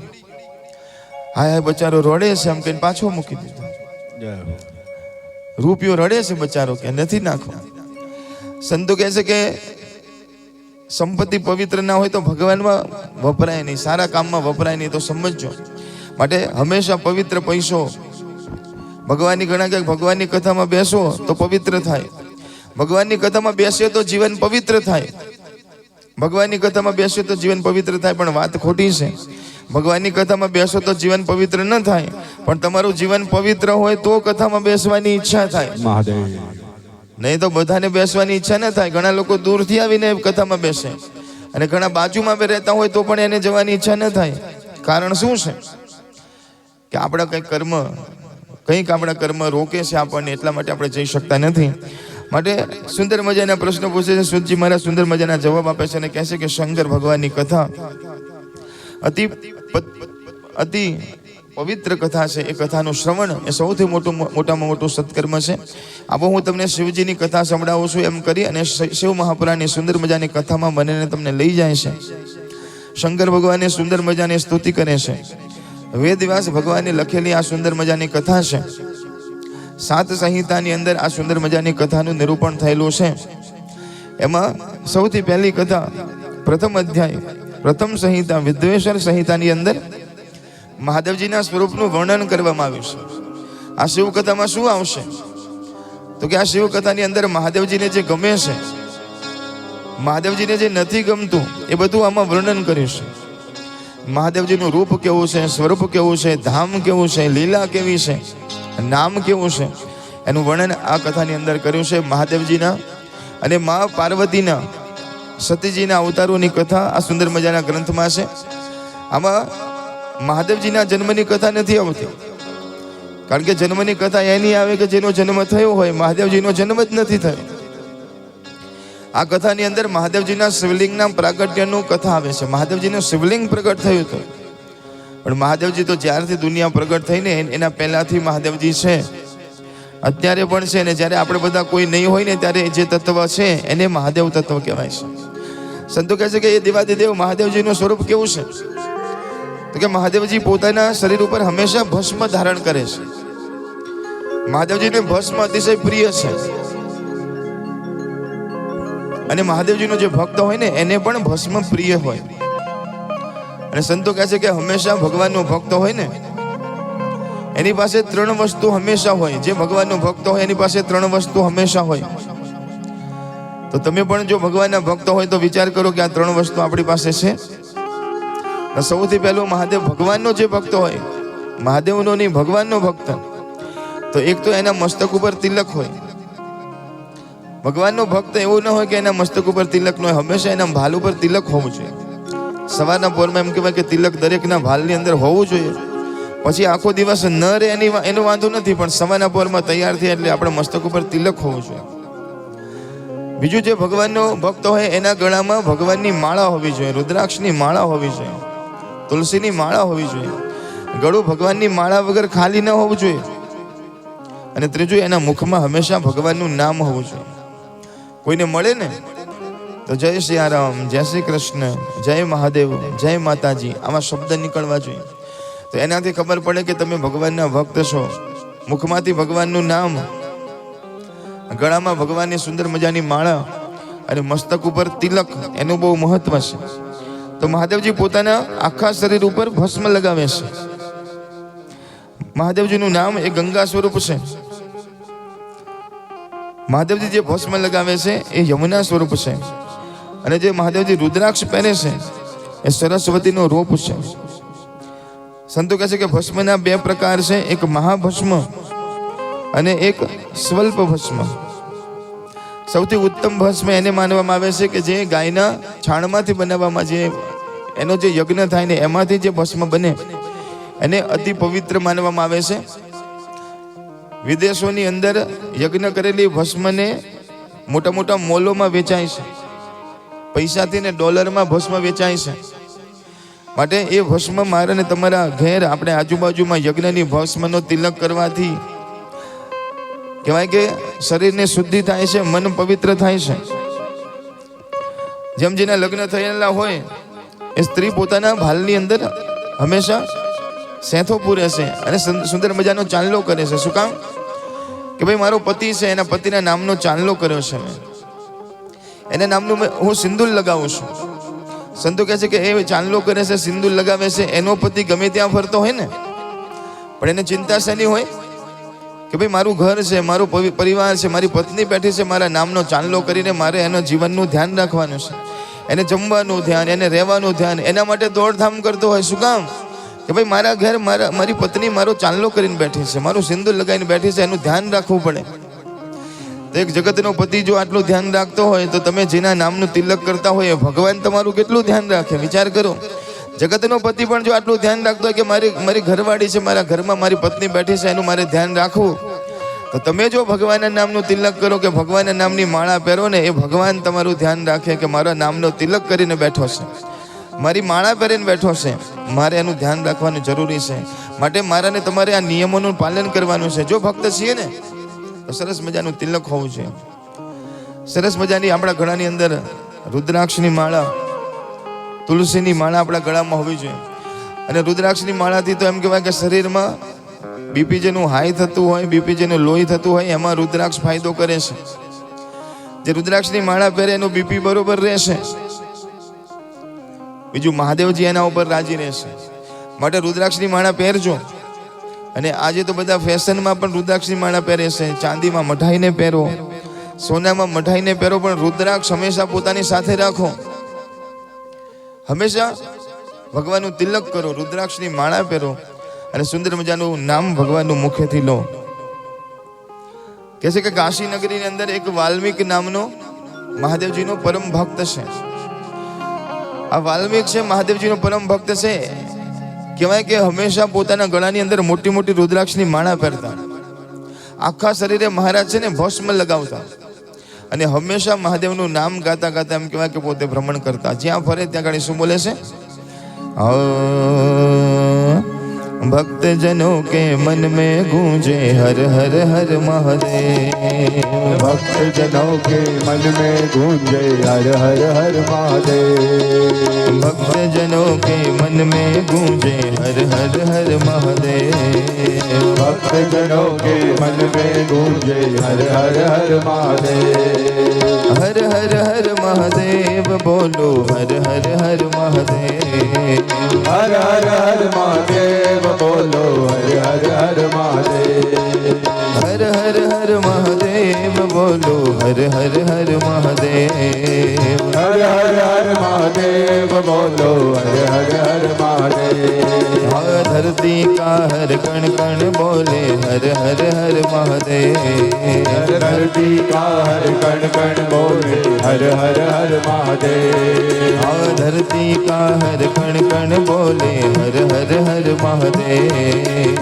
धरती का हर कण कण बोले हर हर हर महादेव, हर हर हर महादेव बोलो हर हर हर महादेव, हर हर हर महादेव बोलो हर हर हर महादेव, हर हर हर महादेव बोलो हर हर हर महादेव, हर हर हर महादेव बोलो हर हर हर महादेव, हाँ भाइयों गाओ बहनों गाओ हर हर हर महादेव, भाइयों गाओ बहनों गाओ हर हर हर महादेव, भाइयों गाओ बहनों ભાઈઓ ગાવો બહેનો ગાવો હર હર હર મહાદેવ. સુંદર મજાનું મહાદેવજીનું નામ ગાતા ગાતા ફરતા હોય, રુદ્રાક્ષની માળા પહેરી હોય, સુંદર મજાના ભસ્મ એમ કહેવાય કે આખા શરીરે લગાવેલા હોય. અને આ મહારાજ એક દિવસ એમ કહેવાય કે કાશીના કિનારા ઉપર, કાશીના હદની બાજુમાં એ પોતે ફરતા હતા. અચાનક એમના હાથ ઉપર થાય છે, નીચે થાય છે, પોતાના શરીર ઉપર જે ભસ્મ લગાવી હતી ને ઉડવા લાગી. અને કાશીની બહાર એમ કહેવાય કે એક પિશાચ રહેશે. એ પિશાચની ઉપર એ બધી ભસ્મ ઉડી, એના રજકણ પડ્યા. એટલે પેલો રાડો પાડવા લાગ્યો, મહારાજ મને બચાવો, મહારાજ મને બચાવો. આ તમારા રજકણ મારા ઉપર પડ્યા એટલા માટે મને બોલવાની શક્તિ મળી છે. મહારાજ મને બચાવો, હું એક પિશાચ છું, મારી મુક્તિ થાય એવું કંઈક કરો મહારાજ. મારે ખાવું છે, મારે પીવું છે, મહારાજ મારો ઉદ્ધાર કરો, હું ભૂત થઈને ભટકું છું. સંતો કહે છે કે મહારાજે કીધું કે તું ક્યાંથી આવ્યો એ મને કે પહેલા. એટલે પિશાચ કહે છે કે હું મરુભૂમિની અંદર, રાજસ્થાનની અંદર મરુભૂમિમાં એક ઝાડ ઉપર બેઠો હતો. તો કે અહીંયા શું કામ આવ્યો? એટલે કે કાશીનો એક માણસ તે મરુભૂમિમાં આવ્યો હતો, રાજસ્થાનમાં આવ્યો હતો, અને એ ઝાડ નીચે એ પોતે બેઠો. તો કે મેં ભૂત કહે છે કે મેં એની અંદર પ્રવેશ કર્યો. તો કે તે એની અંદર શું કામ પ્રવેશ કર્યો? તો સાંભળ, એનામાં નહોતું, એનું શરીર અપવિત્ર હતું, એટલા માટે મેં એની અંદર પ્રવેશ કર્યો. સાંભળો છો ને બધા? આ ખોટા તત્વો કોની અંદર પ્રવેશ કરે? કે જે અપવિત્ર હોય. તો સંતો કહે છે કે જ્યારે હું અને તમે, આપણે બધાએ આપણી પાસે કોઈને કોઈ પવિત્ર વસ્તુ હોવી જોઈએ. એક તો આપણે પવિત્રમાં પવિત્ર સૌથી ભગવાનનું નામ છે. એટલા માટે કહે છે કે ઘરથી નીકળો એટલે ભગવાનનું નામ લઈને નીકળો, અને ઘરમાં જાઓ એટલે ભગવાનનું નામ લો. તમારા મુખમાં ભગવાનનું નામ નીકળે ને એટલે તમારી અંદર કોઈ પણ આસુરી વસ્તુ હોય એ બહાર નીકળી જાય. પણ આપણે એમ કહેવાય કે પહેલાના નિયમ હતા કે પહેલા ઘરમાં જાય તો હાથ પગ ધોઈને માણસ ઘરમાં પ્રવેશ કરતો હતો. ખોટી કોઈ વસ્તુ ઘરની અંદર પ્રવેશ નહોતી કરતી. આજે બધું ઘરમાં આવી ગયું છે. સંતો કહે છે કે એને કોઈ માળા નહોતી પહેરી, અપવિત્ર અવસ્થાવાળો હતો, એટલા માટે હું એની અંદર ઘૂસ્યો. ભૂત કહે છે. પણ એ વ્યક્તિ એમ કહેવાય કે ત્યાંથી ફરતો ફરતો જેવો કાશીમાં આવ્યો ને, તો એ તો કાશીમાં જતો રહ્યો, પણ હું કાશીની અંદર પ્રવેશ ન કરી શક્યો એટલે હું બહાર પડ્યો. તો ત્યારનો અહીંયા ભટકું છું. અને આજે તમારા આ રજકણ મારા ઉપર ઉડ્યા ને એટલે મને બોલવાની શક્તિ મળી છે. મહારાજ મને બચાવો. તો કીધું કે એક કામ કરાવે, રજકણ તારા ઉપર પડીને તને બોલવાની શક્તિ મળી હોય તો વધારે એમ કહેવાય કે ભસ્મને પોતાના જોડીની અંદરથી લઈ એના ઉપર નાખે છે. આખું શરીર એનું એમ કહેવાય કે પ્રગટ થયું છે. એને કીધું કે આ શિવકુંડની અંદર તું સ્નાન કર, તારી મુક્તિ થશે. અને સુંદર મજાનું શિવકુંડ છે, એની અંદર સ્નાન કરે છે. એના આખા શરીરે ભસ્મ લગાવે છે. જ્યાં ભસ્મના રજકણ પડ્યા ભગવાનનું સુંદર મજાનું નામ લે છે, અને મહારાજ પોતાના મંત્ર શક્તિથી ભસ્મથી એની મુક્તિ કરે છે. સંતો કહે છે કે ભસ્મ ખાલી શરીર ઉપર પડવાથી એક ભૂત પ્રેતની પણ જો મુક્તિ થતી હોય તો એવી ભસ્મ જો આપણે હંમેશા આપણા ભાલની અંદર રાખીએ, સુંદર મજાનું તિલક જો મારને તમારી પાસે હોય ને, તો કોઈ પણ અપવિત્ર વસ્તુ આપણી પાસે ન આવી શકે. એટલા માટે મહાદેવજી હંમેશા પોતાને ઉપર ભસ્મના એમ કહેવાય કે શણગાર કરે છે. મહાદેવજી ભસ્મથી હંમેશા લેપાયેલા રહેશે. મહાદેવજીને ભસ્મ અતિશય પ્રિય છે. અને બીજું, મહાદેવજી ભસ્મ એટલા માટે લગાવે છે કે આપણને કહેવા માંગે છે. શું કહેવા માંગે છે? કે તમારા શરીરની પણ એક દિવસ શું થવાની છે? બોલતાય નથી. બોલો કે તમારી પણ ભસ્મ થવાની છે. માટે જીવનમાં મૃત્યુને હંમેશા યાદ રાખજો. બે વસ્તુ હંમેશા યાદ રાખવાની છે. એક કે એક દિવસ આપણે બધાએ જવાનું છે, અને બીજું કે ભગવાન હંમેશા આપણી સાથે છે. માટે જે પોતે મૃત્યુને યાદ રાખે છે ને હંમેશા, એનાથી ખોટા કામ થતા નથી. પણ જે મૃત્યુને ભૂલી જાય છે, હનુમાનજી મહારાજ ગયા હતા રાવણને સમજાવવા માટે કે રાવણ આ ખોટા કામ છોડી દે, સીતાજીને આપી દે પાછા. રાવણ કે હું કંઈ આપવાનું નથી, પણ કે ક્યાં સુધી આવું બધું કરીશ? કે મારે તો આ બધું સદાને માટે ચાલુ રહેશે. ત્યારે હનુમાનજીએ કીધું કે નહીં ભાઈ, આ દુનિયામાં જેનો જન્મ થાય છે એને મરવું પડે છે. તો રાવણ કહે છે કે હે હનુમાનજી, મરવું તો પડે છે, પણ જો તમારી બાજુમાં મોત આવીને ઊભું છે. હનુમાનજી મહારાજને કહે છે કે જો તમારી સામે મોત આવીને, તમારી જોડે મોત આવીને ઊભું છે. ત્યારે હનુમાનજી કીધું કે મોત આવીને તો ઊભું છે તો મને દેખાય છે, પણ જોવે છે તારી સામે. એ તો જો જરા, ભલે મારી બાજુમાં ઊભું પણ જોવે છે તારી સામે. હવે તારું મૃત્યુ છે, ધ્યાન રાખજે. રાવણ માનતો નથી અભિમાનમાં, અને અભિમાની માણસ માનતો નથી. પણ એવા અભિમાની રાવણને હનુમાનજી કાનમાં કહે છે, શું કહે છે? હે તારી કાયામાંથી હંસલો રે, ઓ ચિંતાનો ઉડી જાશે. તારી કાયામાંથી હંસલો રે, ઓ ચિંતાનો ઉડી જશે. તારી કાયામાંથી, હે તારી કાયામાંથી હંસલો રે, ઓ ચિંતાનો ઉડી જાશે. તારી કાયામાંથી હંસલો રે, બધા બોલો. ઓ ચિંતાનો ઉડી જશે. કોણ જાણી શક્યું, કોણ જાણી શક્યું કાળને રે, વાળું કાલે કેવું થશે. કોણ જાણી શક્યું કાળને રે, વાળું કાલે કેવો થશે. કાયામાંથી હંસલો રે, ઓ ચિંતાનો ઉડી જશે. તારી કાયામાંથી હંસલો રે, ઓ ચિંતાનો ઉડી જશે.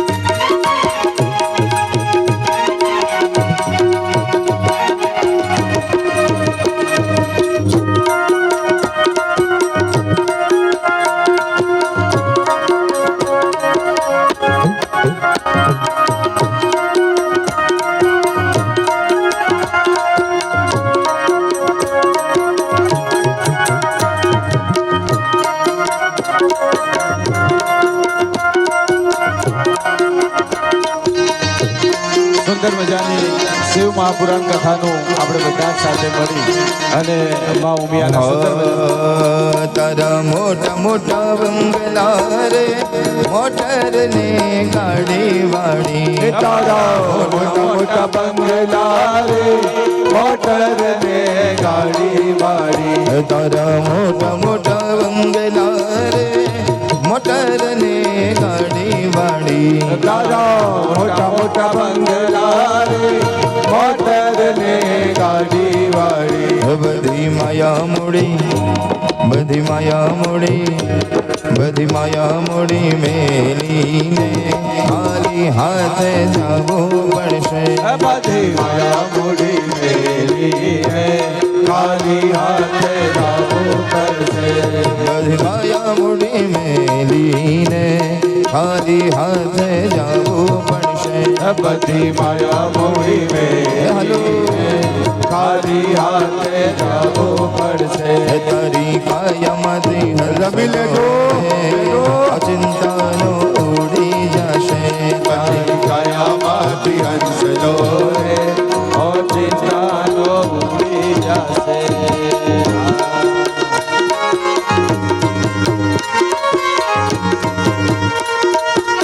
મહિલા મંડળના બહેનો છે ને બધા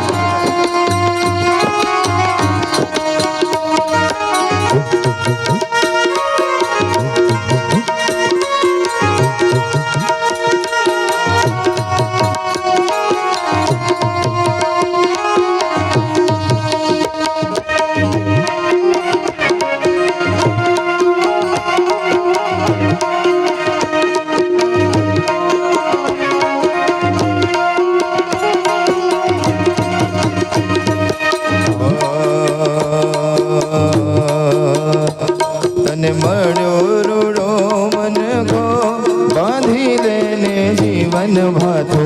તને મળ્યો રૂડો મન ખો, બાંધી લેને જીવન બાથો. તને મળ્યો રૂડો મન ગો, બાંધી લેને જીવન ભાથો. તને મળ્યો રૂડો મન ખો, બાંધી લેને જીવન બાથો. કર રામ સ્મરણ ને તો મેરો તારો સફળ થશે. કર રામ સ્મરણ ને તો મેરો તારો સફળ થશે.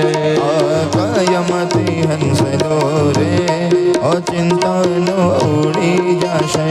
આ કાયામાંથી હંસલો રે, ઓ ચિંતાનો ઉડી જશે.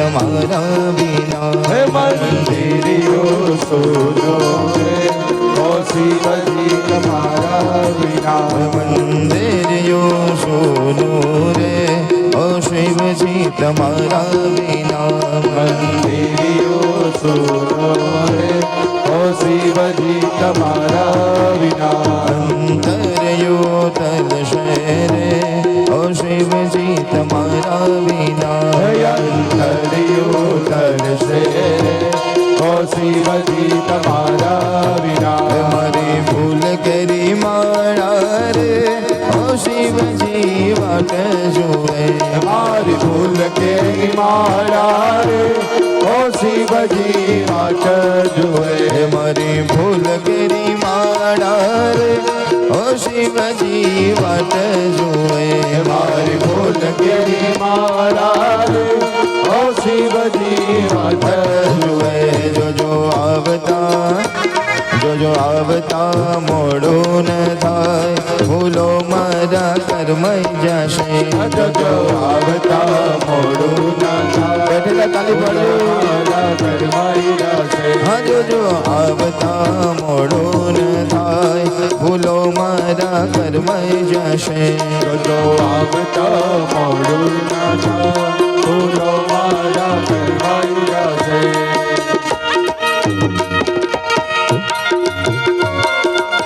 જય મહાદેવ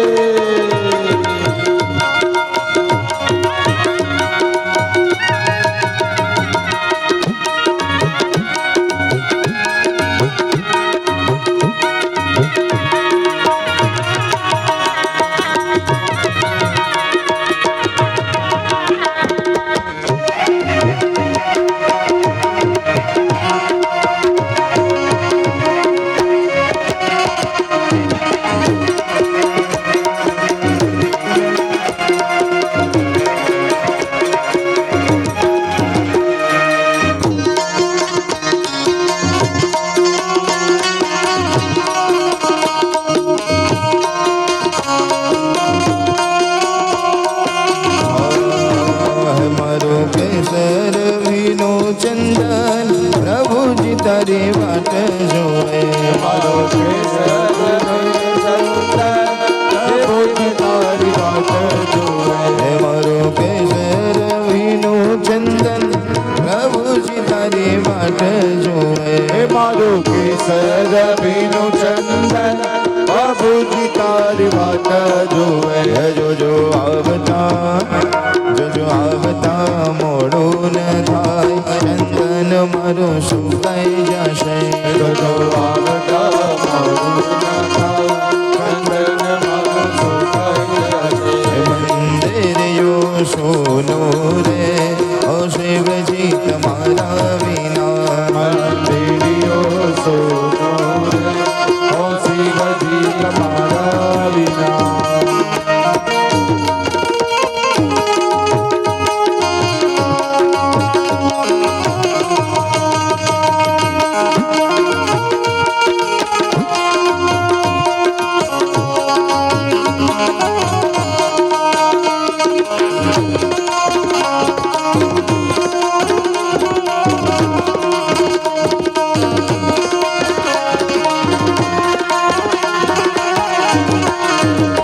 મારા ભોજન કેરો થાળ પ્રભુજી તારી વાટ જોવે મારા ભોજન કેરો થાય પ્રભુજી તારી વાત જોવે મારા ભોજન કેરો થાળ પ્રભુજી તારી વાટ જોવે મારા ભોજન કેરો થાય પ્રભુજી તારી વાત જોવે જોજો આવતા મોડું ન થાય પ્રસાદ મારો ઠંડો થશે જો આવતા મોડું ના થાય પ્રસાદ મારો ઠંડો થશે મંદિરિયો સોનું રે હો શિવજી તમારા વિના મંદિરિયો સોનો રે ઓ શિવજી તમારા વિના અંતરિયો તલશે રે હો શિવજી તમારા વિના ઓ શિવજી તમારા વિના सोनू रे हो शिव जी तुम्हारा बिना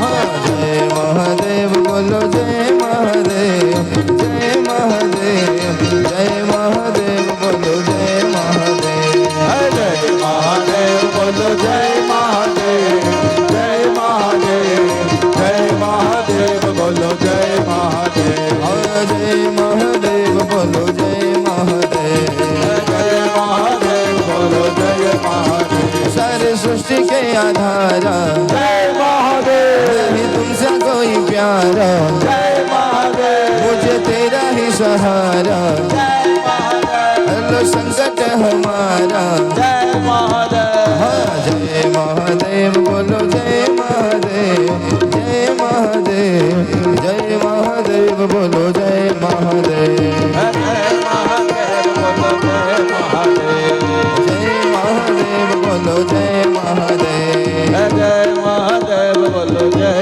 महादेव बोलो बोलो सब प्यार से जय महादेव बधानो अवाज आवो જોઈએ हो बोलो बोलो सब प्यार से गाओ गाओ सब प्यार से सारे जग का सार है सारे जग पे उसका प्यार है हाँ जय महादेव बोलो जय महादेव जय महादेव जय महादेव बोलो जय महादेव जय महादेव बोलो जय महादेव ओम नमः शिवाय ओम नमः शिवाय ओम नमः शिवाय ओम नमः शिवाय ओम नमः शिवाय ओम नमः शिवाय ओम नमः शिवाय ओम नमः शिवाय ओम नमः शिवाय ओम नमः शिवाय ओम नमः शिवाय ओम नमः शिवाय ओम नमः शिवाय ओम नमः शिवाय ओम नमः शिवाय ओम नमः शिवाय बोलो श्री उमिया माता की जय हो बोलो श्री महापुराण भगवान की जय हो बोलो गौरी शंकर महादेव की जय हो बोलो हर हर महादेव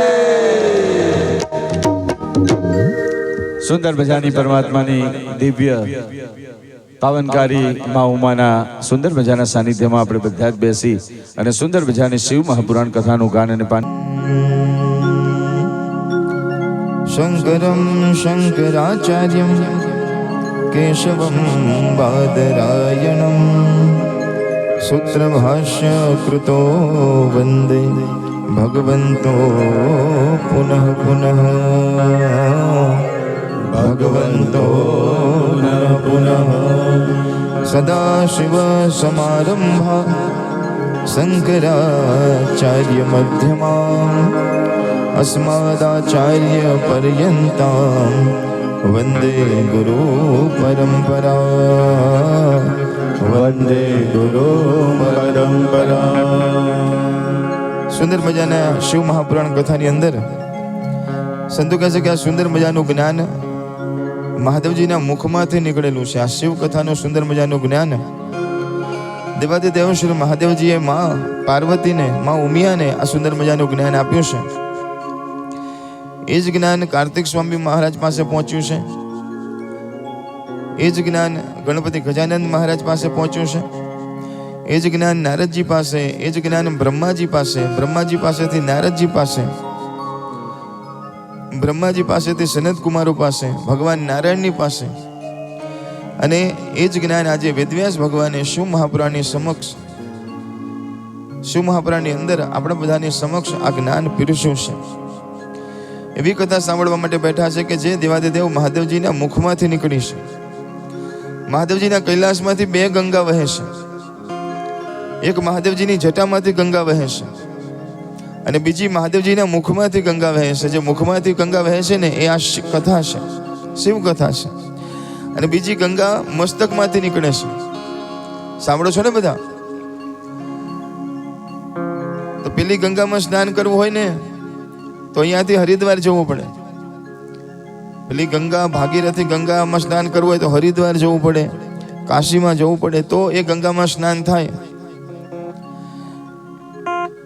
સંતો કહે છે કે એ ગંગા એટલી બધી પવિત્ર છે કે ડૂબકી મારવાથી પાપનો નાશ થાય છે. કહેવાય કે મૃત્યુ સમયે કોઈકના મુખમાં પણ 2 ચમચી ગંગાજળ પીવડાવવામાં આવે ને તો જીવનું પણ મુક્તિ થાય છે. એટલું નહીં, એ ગંગાજીના ઉપરથી પક્ષી કોઈ ઉડે ને તો એ પક્ષી પણ મુક્તિ થઈને એને સુંદર મજાનો બીજો જન્મ, સારો જન્મ મળે છે, એનો ઉદ્ધાર થાય છે.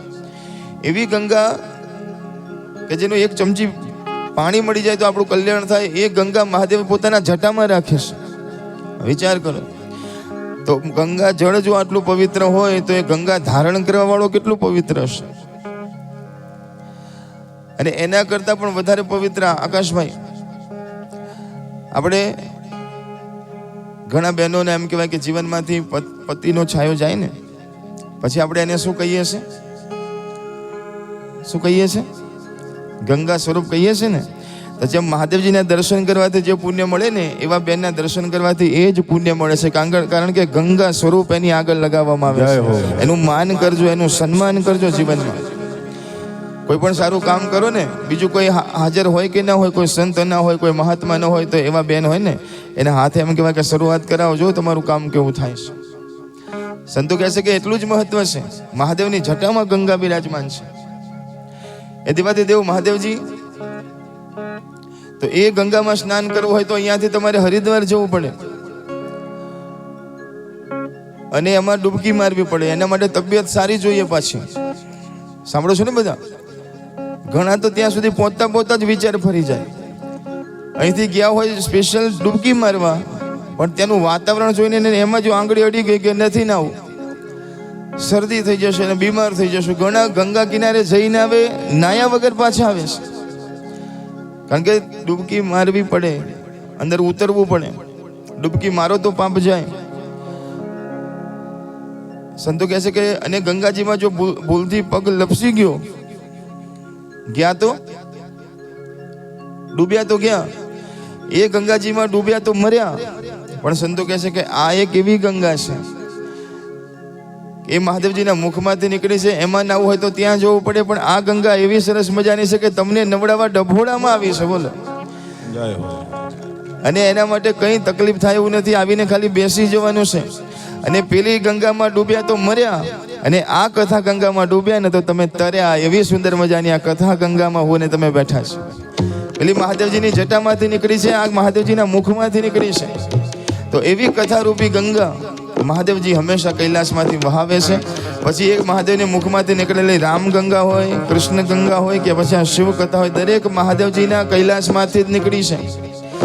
માતાજી પૂછે કે આ રામ કોણ છે? અને શિવજી કથા કે એનું નામ રામ કથા. અરે આ ભગવાન કૃષ્ણની લીલા સંભળાવો અને મહાદેવજી કથા અમર કથા કે એનું નામ જ ભાગવત કથા છે. દરેક કથાના વક્તા અને શ્રોતા શિવ અને પાર્વતી છે. બટ શિવ અને પાર્વતીને મૂકીને કોઈ શાસ્ત્ર છે જ નહીં. એનાથી જ શરૂ થાય, મધ્યમાં પણ એ હોય ને છેલ્લે અંતમાં પણ એ જ હોય. એવી સુંદર મજાની શિવ કથાની આ ગંગામાં હોને તમે બેઠા છે. કહે છે કે શરૂઆત થાય છે કે દેવર્ષિ નારદ, એને મોહ થાય છે. નારદજીને મોહ થયો. તો કે કેવો મોહ થયો? તો હિમાલયની અંદર એક ગુફા છે, જે ગુફામાં શંકર ભગવાન તપ કરવા બેઠા હતા. અને દેવાદેવ મહાદેવજી કેવું તપ કરે ખબર છે? આપણા જેવું 1 કલાક 2 કલાકનું તપ ન કરે. એ તો જ્યારે બેસે ત્યારે એમ કહેવાય કે 1 વર્ષ 2 વર્ષ 3 વર્ષ એવું તપ કરે. તો સંતો કહે છે કે મહાદેવજીએ તપ કરી, સમાધિ લગાવી, અને એ નિર્વિકાર સમાધિ લગાવ્યા પછી, એ અવિચલ સમાધિ લગાવ્યા પછી મહાદેવજી ઊભા થયા. અને મહાદેવજી ઊભા થયા ને એટલે આશીર્વાદ આપીને ગયા કે મારા પછી અહીંયા જે બેસશે ને એને મારા જેવી સમાધિ લાગશે. મહાદેવજી તો જતા રહ્યા, પણ થોડા દિવસ પછી નારદજી ફરતા ફરતા ફરતા ફરતા એ જ આશ્રમમાં આવ્યા. આશ્રમ જોયો, સરસ મજાની નદી જોઈ, નારદજી ત્યાં રોકાયા. એમાં મહાદેવજીની એ સુંદર મજાની આશીર્વાદ વાળી જે જગ્યા હતી ને એમાં નારદજીની દ્રષ્ટિ પડી. નારદજીને થયું કે આ ગુફા જેવું કોઈ સરસ મજાનું છે, લાવ જરા અંદર જવું. ને જોયું ને સુંદર મજાની ગુફા હતી. તો નારદજીને થયું કે લાવ જરા થોડી વાર માટે તપ કરવા અહીંયા બેસું. શંકર ભગવાન આશીર્વાદ આપીને ગયા છે કે અહીંયા જે બેસે એને મારા જેવી સમાધિ લાગે. હવે નારદજીને બ્રહ્માજીએ શ્રાપ આપ્યો છે કે તમે કોઈ જગ્યા ઉપર 5 મિનિટથી વધારે બેસી જ નહીં શકો, તમારે ફરતું જ રહેવાનું. કારણ કે બ્રહ્માજીના ઘણા બધા પુત્રોને છે ને નારદજીએ સત્સંગ કરીને બ્રહ્મચર્યની દીક્ષા આપી દીધી હતી. જેવા એમ કહેવાય કે સૃષ્ટિનું સર્જન કરે ને સારા પુરુષોને એમ કહેવાય કે જ્યાં ઉત્પન્ન કરે તો નારદજી પહોંચી જાય કે સંસારની જાળમાં પડતા નહીં, સંસારની મોહજાળમાં પડતા નહીં, એટલે પેલા સીધા બ્રહ્મચારી થઈ જાય. અરે બ્રહ્માજી કે હું સૃષ્ટિને ઉત્પન્ન કરવાની ઈચ્છા કરું છું કે પરિવાર કંઈક વધે, કંઈક સંસારમાં જોડાય, ને તમે સીધા બ્રહ્મચારી બનાવી દો છો. માટે તમને શ્રાપ આપું છું કે એક જગ્યા ઉપર 5 મિનિટથી વધારે તમે ટકો નહીં, તમે ફર કરો, અહીંયા ના રહો. તો એ નારદજી ફરતા ફરતા, અને સંતો જેટલા ફરે ને એટલું સારું. સાંભળો છો ને બધા? જેટલું નદીનું નીર વહેતું હોય ને એટલું સારું. એમ સાધુ પણ જેટલું એમ કહેવાય કે ફરતા હોય, હરતા હોય, ફરતા હોય એટલું સારું. કારણ કે જ્યાં જ્યાં જાય ત્યાં ત્યાં સારી સારી વાતો પહોંચે.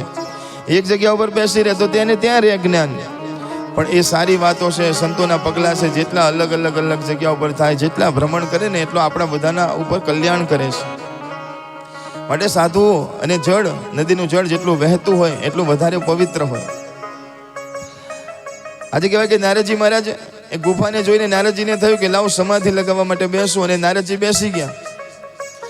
તો જેવા બેઠા એટલે 1 કલાક વીત્યો, 2 કલાક વીત્યા, 3 કલાક વીત્યા. કારણ કે બ્રહ્માજીનો શ્રાપ ખોટો પડી ગયો, શંકર ભગવાનના આશીર્વાદ વધી ગયા. 1 દિવસ વીતી ગયો, 2 દિવસ વીતી ગયા, અરે મહિનો, 2 મહિના, 3 મહિના, વર્ષ. નારદજી તો સમાધિમાં લીન બની ગયા. સંતો કહે છે કે તમે તમારી ઘરમાં જેટલી માળા કરો અને તમારું મન વધારે લાગે ને, એના કરતાં વધારે મન તમારું મંદિરમાં માળા કરો તો વધારે લાગે. આનંદનો ગરબો, સુંદરકાંડનો પાઠ તમે તમારા ઘરમાં કરો ને કોઈ દાદાના મંદિરે જઈને કરો, માતાજીના મંદિરમાં જઈને કરો તો એ ગાવાની મજા આવે, એ આનંદ આપણો કંઈક અલગ જ હોય. અને એવું ભજન કોઈ સંતના આશ્રમમાં જઈને આપણે કરીએ, કોઈ સંતની જગ્યામાં, કોઈ આશ્રમમાં જઈને જ્યારે આપણે ભજન કરીએ છીએ, ભગવાનનું નામ લઈએ છીએ તો ઓર વધારે મજા આવે છે. એનું શું કારણ છે? કારણ કે જે જગ્યા ઉપર ભજન થતું હોય ને એ જગ્યા ઉપર તમે બેસો તો તમારું ભજન પણ આપોઆપ શરૂ થઈ જાય. માટે સાચા સંત કોને કહેવાય? યાદ રાખજો. સાચા સંત કોને કહેવાય? એનો પૂછવાની જરૂર નથી, કોઈને કહેવાની જરૂર નથી. ઘણા પોતાની આગળ ઘણું બધું લગાડે, સંતોના સંત અને મહંતોના મહંત, પણ સંત છે કે નહીં ખબર કેવી રીતે પડે? તો કહેવાય કે જેની પાસે જવાથી અથવા જેની વાત સાંભળવાથી તમારા જીવનમાં ભગવાનનું નામ શરૂ થઈ જાય તો સમજો કે આ કોઈક સંત છે. જેના પાસે જવાથી, જેના નજીક જવાથી તમને ભગવાનનું નામ લેવાનું મન થાય, તમને ભગવાન યાદ આવી જાય, તમારી માળા છૂટી ગઈ હોય પાછી કરવાનું મન થઈ જાય. યાદ રાખજો કે કોઈક સંત છે તો જ એ ભગવાનનું નામ શરૂ થાય, તો જ ભગવાનનું ભજન શરૂ થાય. આ એક ગુણ છે. કપડાં કેવા પહેર્યા છે એનું એ મહત્વ નથી. લાલ પહેર્યા હોય, લીલા પહેર્યા હોય, પીળા પહેર્યા હોય, કાળા પહેર્યા હોય, એનો કોઈ મતલબ નથી. પણ જેની પાસે જવાથી તમારું ભજન શરૂ થાય સમજો કે એ સંત છે, કોઈક સંત પુરુષ છે જેની પાસે જવાથી ભજન શરૂઆત થાય. જેમ એસીની નજીક જઈએ તો ઠંડક થાય, અગ્નિની જોડે બેસીએ તો તાપ આવે, એમ સંતની નજીક જઈએ તો શાંતિ મળે ને બીજું આપણું ભગવાનનું ભજન શરૂ થાય. આપણું નામ આપોઆપ ચાલુ થઈ જાય. આપણે જે નામ જપતા હોય ને આપણને આપોઆપ લેવાનું મન થાય. તો નારદજી સમાધિ લગાવીને બેઠા. હવે નારદજીની સમાધિ વધી અને જેમ આપણી માળા વધે, જેમ આપણું ભજન વધે ને તો એમ માણસનું તેજ વધે છે. એના જીવનમાં તેજ આવે છે. ભજન કરતું હોય એના જીવનમાં તેજ આવે અને એ તેજ વધતું નારદજીનું તેજ વધતું એમ કહેવાય કે બ્રહ્મલોક સુધી પહોંચ્યું, ઇન્દ્રલોક સુધી પહોંચ્યો. અને ઇન્દ્રને થયું કે આ બધો પ્રકાશ આટલો બધો ક્યાંથી આવે છે? જ્યાં બરોબર જોયું તો ખબર પડી કે આ તો નારદજી સમાધિ લગાવીને બેઠા છે. ઇન્દ્ર વિચાર કરે છે કે નારદજી સમાધિ લગાવીને બેઠા છે, આ કોઈ દિવસ શાંતિથી બેસે નહીં. અને આ શાંતિથી બેઠા, એમાં સમાધિ લગાવી, એનું તેજ વધ્યું. કદાચ બ્રહ્મલોક સુધી પહોંચી જશે ને બ્રહ્માજી આશીર્વાદ આપવા જતા રહેશે અને કહેશે કે માગ બેટા શું જોઈએ છે? અને કદાચ નારદજી એવું માગી લે કે મારે ઇન્દ્રાસન જોઈએ છે, સ્વર્ગનું શાસન જોઈએ છે. તો ઇન્દ્રને થયું કે મારે ખુરશીમાંથી ઉતરી જવું પડે અને નારદજીને બેસાડવા પડે. અને આ દુનિયામાં બધાને ખુરશી બહુ વાલી છે. સાંભળો છો ને બધા? ખુરશી પાછળ તો બધા ગાંડા થયેલા છે. ઘણીવાર કથાની ખુરશી માટે લડાઈ થતી હોય છે. તો આ તો પેલી ખુરશીની વાત છે. નારદજી ખુરશી માટે કદાચ કે પદ માટે એમ કહેવાય કે સાધના કરતા હશે એવો વિચાર આવ્યો ને, એટલે તરત જ ઇન્દ્રએ છે ને કામદેવને બોલાવ્યા કે કામદેવજી મહારાજ અહીંયા આવો. તે નારદજી તપ કરવા માટે બેઠા છે. તમે એક કામ કરો, નારદજીનું તપ તોડાવવા માટે તમે જાઓ, આ તપને ભંગ કરાવો, નહીં તો વરદાન માગશે મારું ઇન્દ્રાસન જશે. એટલે કામદેવજી કહે છે કે મહારાજ, આપણે તો ભજન કરી શકતા નથી, આપણે તો માળા કરી શકતા નથી, આપણે તો કથા સાંભળી શકતા નથી, આપણે તો ધ્યાન કરી શકતા નથી, પણ કોઈક કરતું હોય એને તો કરવા દો. એ કરે છે ને કરવા દો, ભંગ શું કામ પાડો છો? તો ઇન્દ્ર કહે છે કે તમે મને ઉપદેશ આપો છો? હું તમારો સ્વામી છું, અને મારું નહીં માનો તો હું તમને શ્રાપ આપીશ, પદ ભ્રષ્ટ કરીશ. કામદેવજી કહે છે કે ના ના ના, હું જાઉં છું. કામદેવે વિચાર કરી લીધો કે જઈશ ને તો નારદજીના શ્રાપથી મરીશ, અને નહીં જવું તો ઇન્દ્રના કોપથી મરીશ. માટે મરવાનું તો બે બાજુ છે. તો કોના હાથે મરું? સંતના હાથે મરું કે ઇન્દ્રના હાથે મરું? તો કામદેવજી વિચાર કરે છે કે કામી ઇન્દ્રના હાથે મરવું એના કરતાં રામનું નામ લેવાવાળા નારદજીના હાથે મરીએ તો વધારે સારું છે. એટલે કહે છે કે હું જાઉં છું.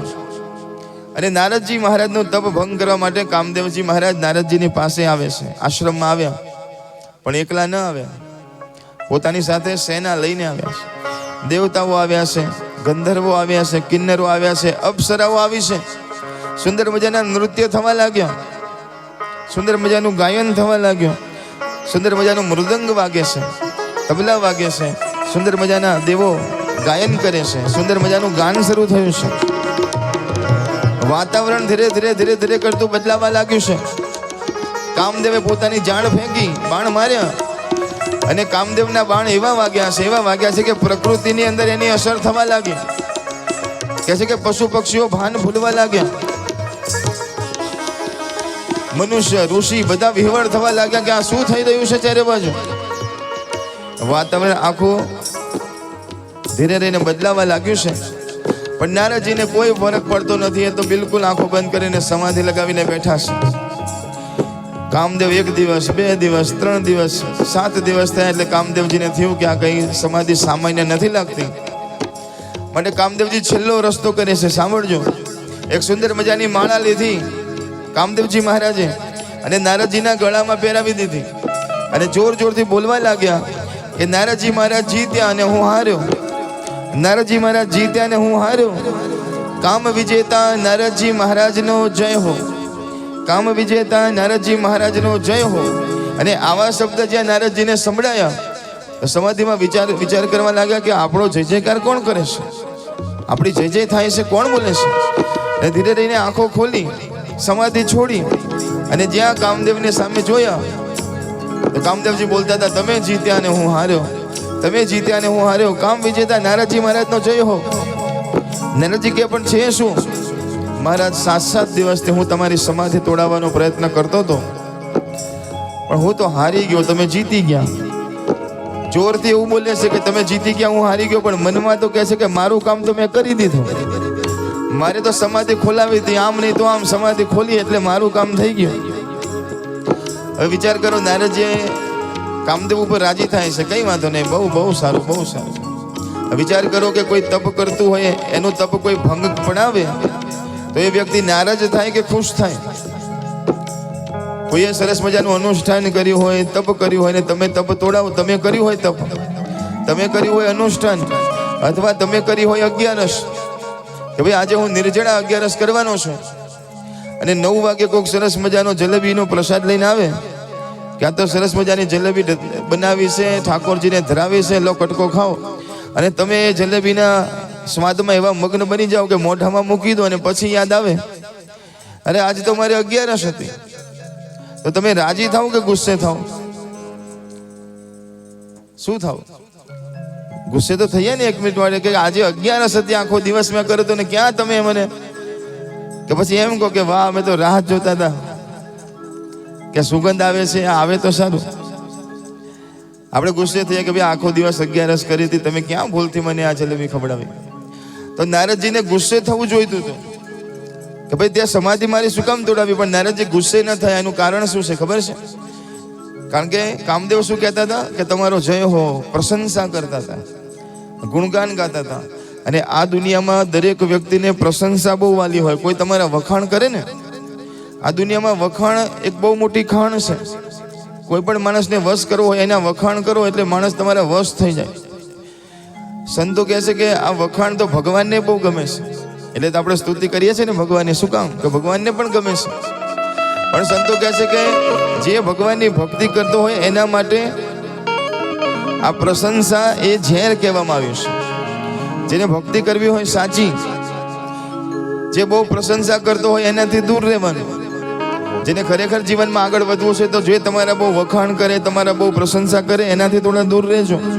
કારણ કે ક્યારે ચણાના ઝાડ ઉપર તમને ચડાવી દે, તમે તો બહુ મોટા ભક્ત છો ને તમે તો બહુ સારા ભજન ગાઓ છો ને તમારા જેવું તો કોઈ નહીં ને આપણે તો આમ ઉડવા માંડીએ હવામાં, અને પછી એવા પાડે નીચે અને પછી રાજી થાય બેઠા બેઠા ઘરમાં કે આજ લાગના હતા, બહુ જગ્યા હતા. કે માટે જે પ્રશંસા કરે એનાથી દૂર રહેજો.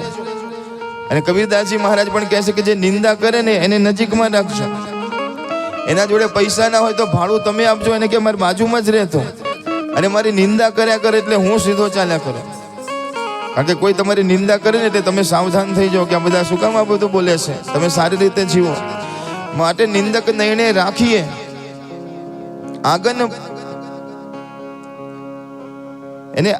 એને પોતાની પાસે રાખો. પોતાની આજુબાજુમાં જ્યારે નીકળીએ ત્યારે દેખાય, પણ જે પ્રશંસા કરે ને એનાથી દૂર રહેજો. આજે નારદજીને પ્રશંસા સારી લાગી છે ને કીધું કે બહુ સારું બહુ સારું. કામદેવજીએ કીધું મારું કામ થઈ ગયું, એક કામ કરો, હાલો હું તમને ઇન્દ્ર પાસે લઈ જાઉં, તમારી રાહ જોવે છે, સરસ મજાનું આયોજન કર્યું છે. નારદજી કે હાલો. તો ઇન્દ્રલોકમાં લઈ જાય છે. ઇન્દ્ર પોતાની પાસે બેસાડે છે. કામદેવજી ઉપર રાજી થઈ જાય છે કે બસ તે બહુ સરસ મોટું કામ કર્યું. નારદજી મહારાજનો જય હોય. ઇન્દ્ર પણ કહે છે. હવે નારદજીને થયું કે આપણે કોઈ મોટું કામ કર્યું હોય તો મોટા માણસને ખબર તો પડવી જોઈએ ને, પિતાને ખબર તો પડવી જોઈએ ને. એટલે નારદજી પોતાના પિતા બ્રહ્માજી પાસે જાય છે. બ્રહ્માજી કહે છે કે બેટા આટલા દિવસ સુધી ક્યાં હતો દીકરા? નારદજી કહે તમને ખબર નથી? એટલે કે ના, અરે હું તો સમાધિ લગાવીને બેઠો હતો અને મેં એવી સમાધિ લગાવી કામદેવ મારા ચરણમાં પડ્યો. પિતાજી, કામદેવ મારા ચરણમાં પડ્યો, એવી સમાધિ લગાવી. બ્રહ્માજી કહે છે કે બહુ સારું બહુ સારું. પછી નારદજી ત્યાંથી સીધા છે ને શિવજીના લોકમાં કૈલાસમાં જાય છે. નારદજી મહારાજ જેવા કૈલાસમાં ગયા એટલે મહાદેવજી પણ રાજી થઈ જાય છે. અરે પધારો બેટા, આવો આવો. નારદજી ક્યાં હતા આટલા બધા દિવસ? તો નારદજીએ ચાલુ કર્યું પાછું. તમને ખબર નથી હું ક્યાં હતો? કે ના, અરે કે હું સમાધિ લગાવીને બેઠો હતો.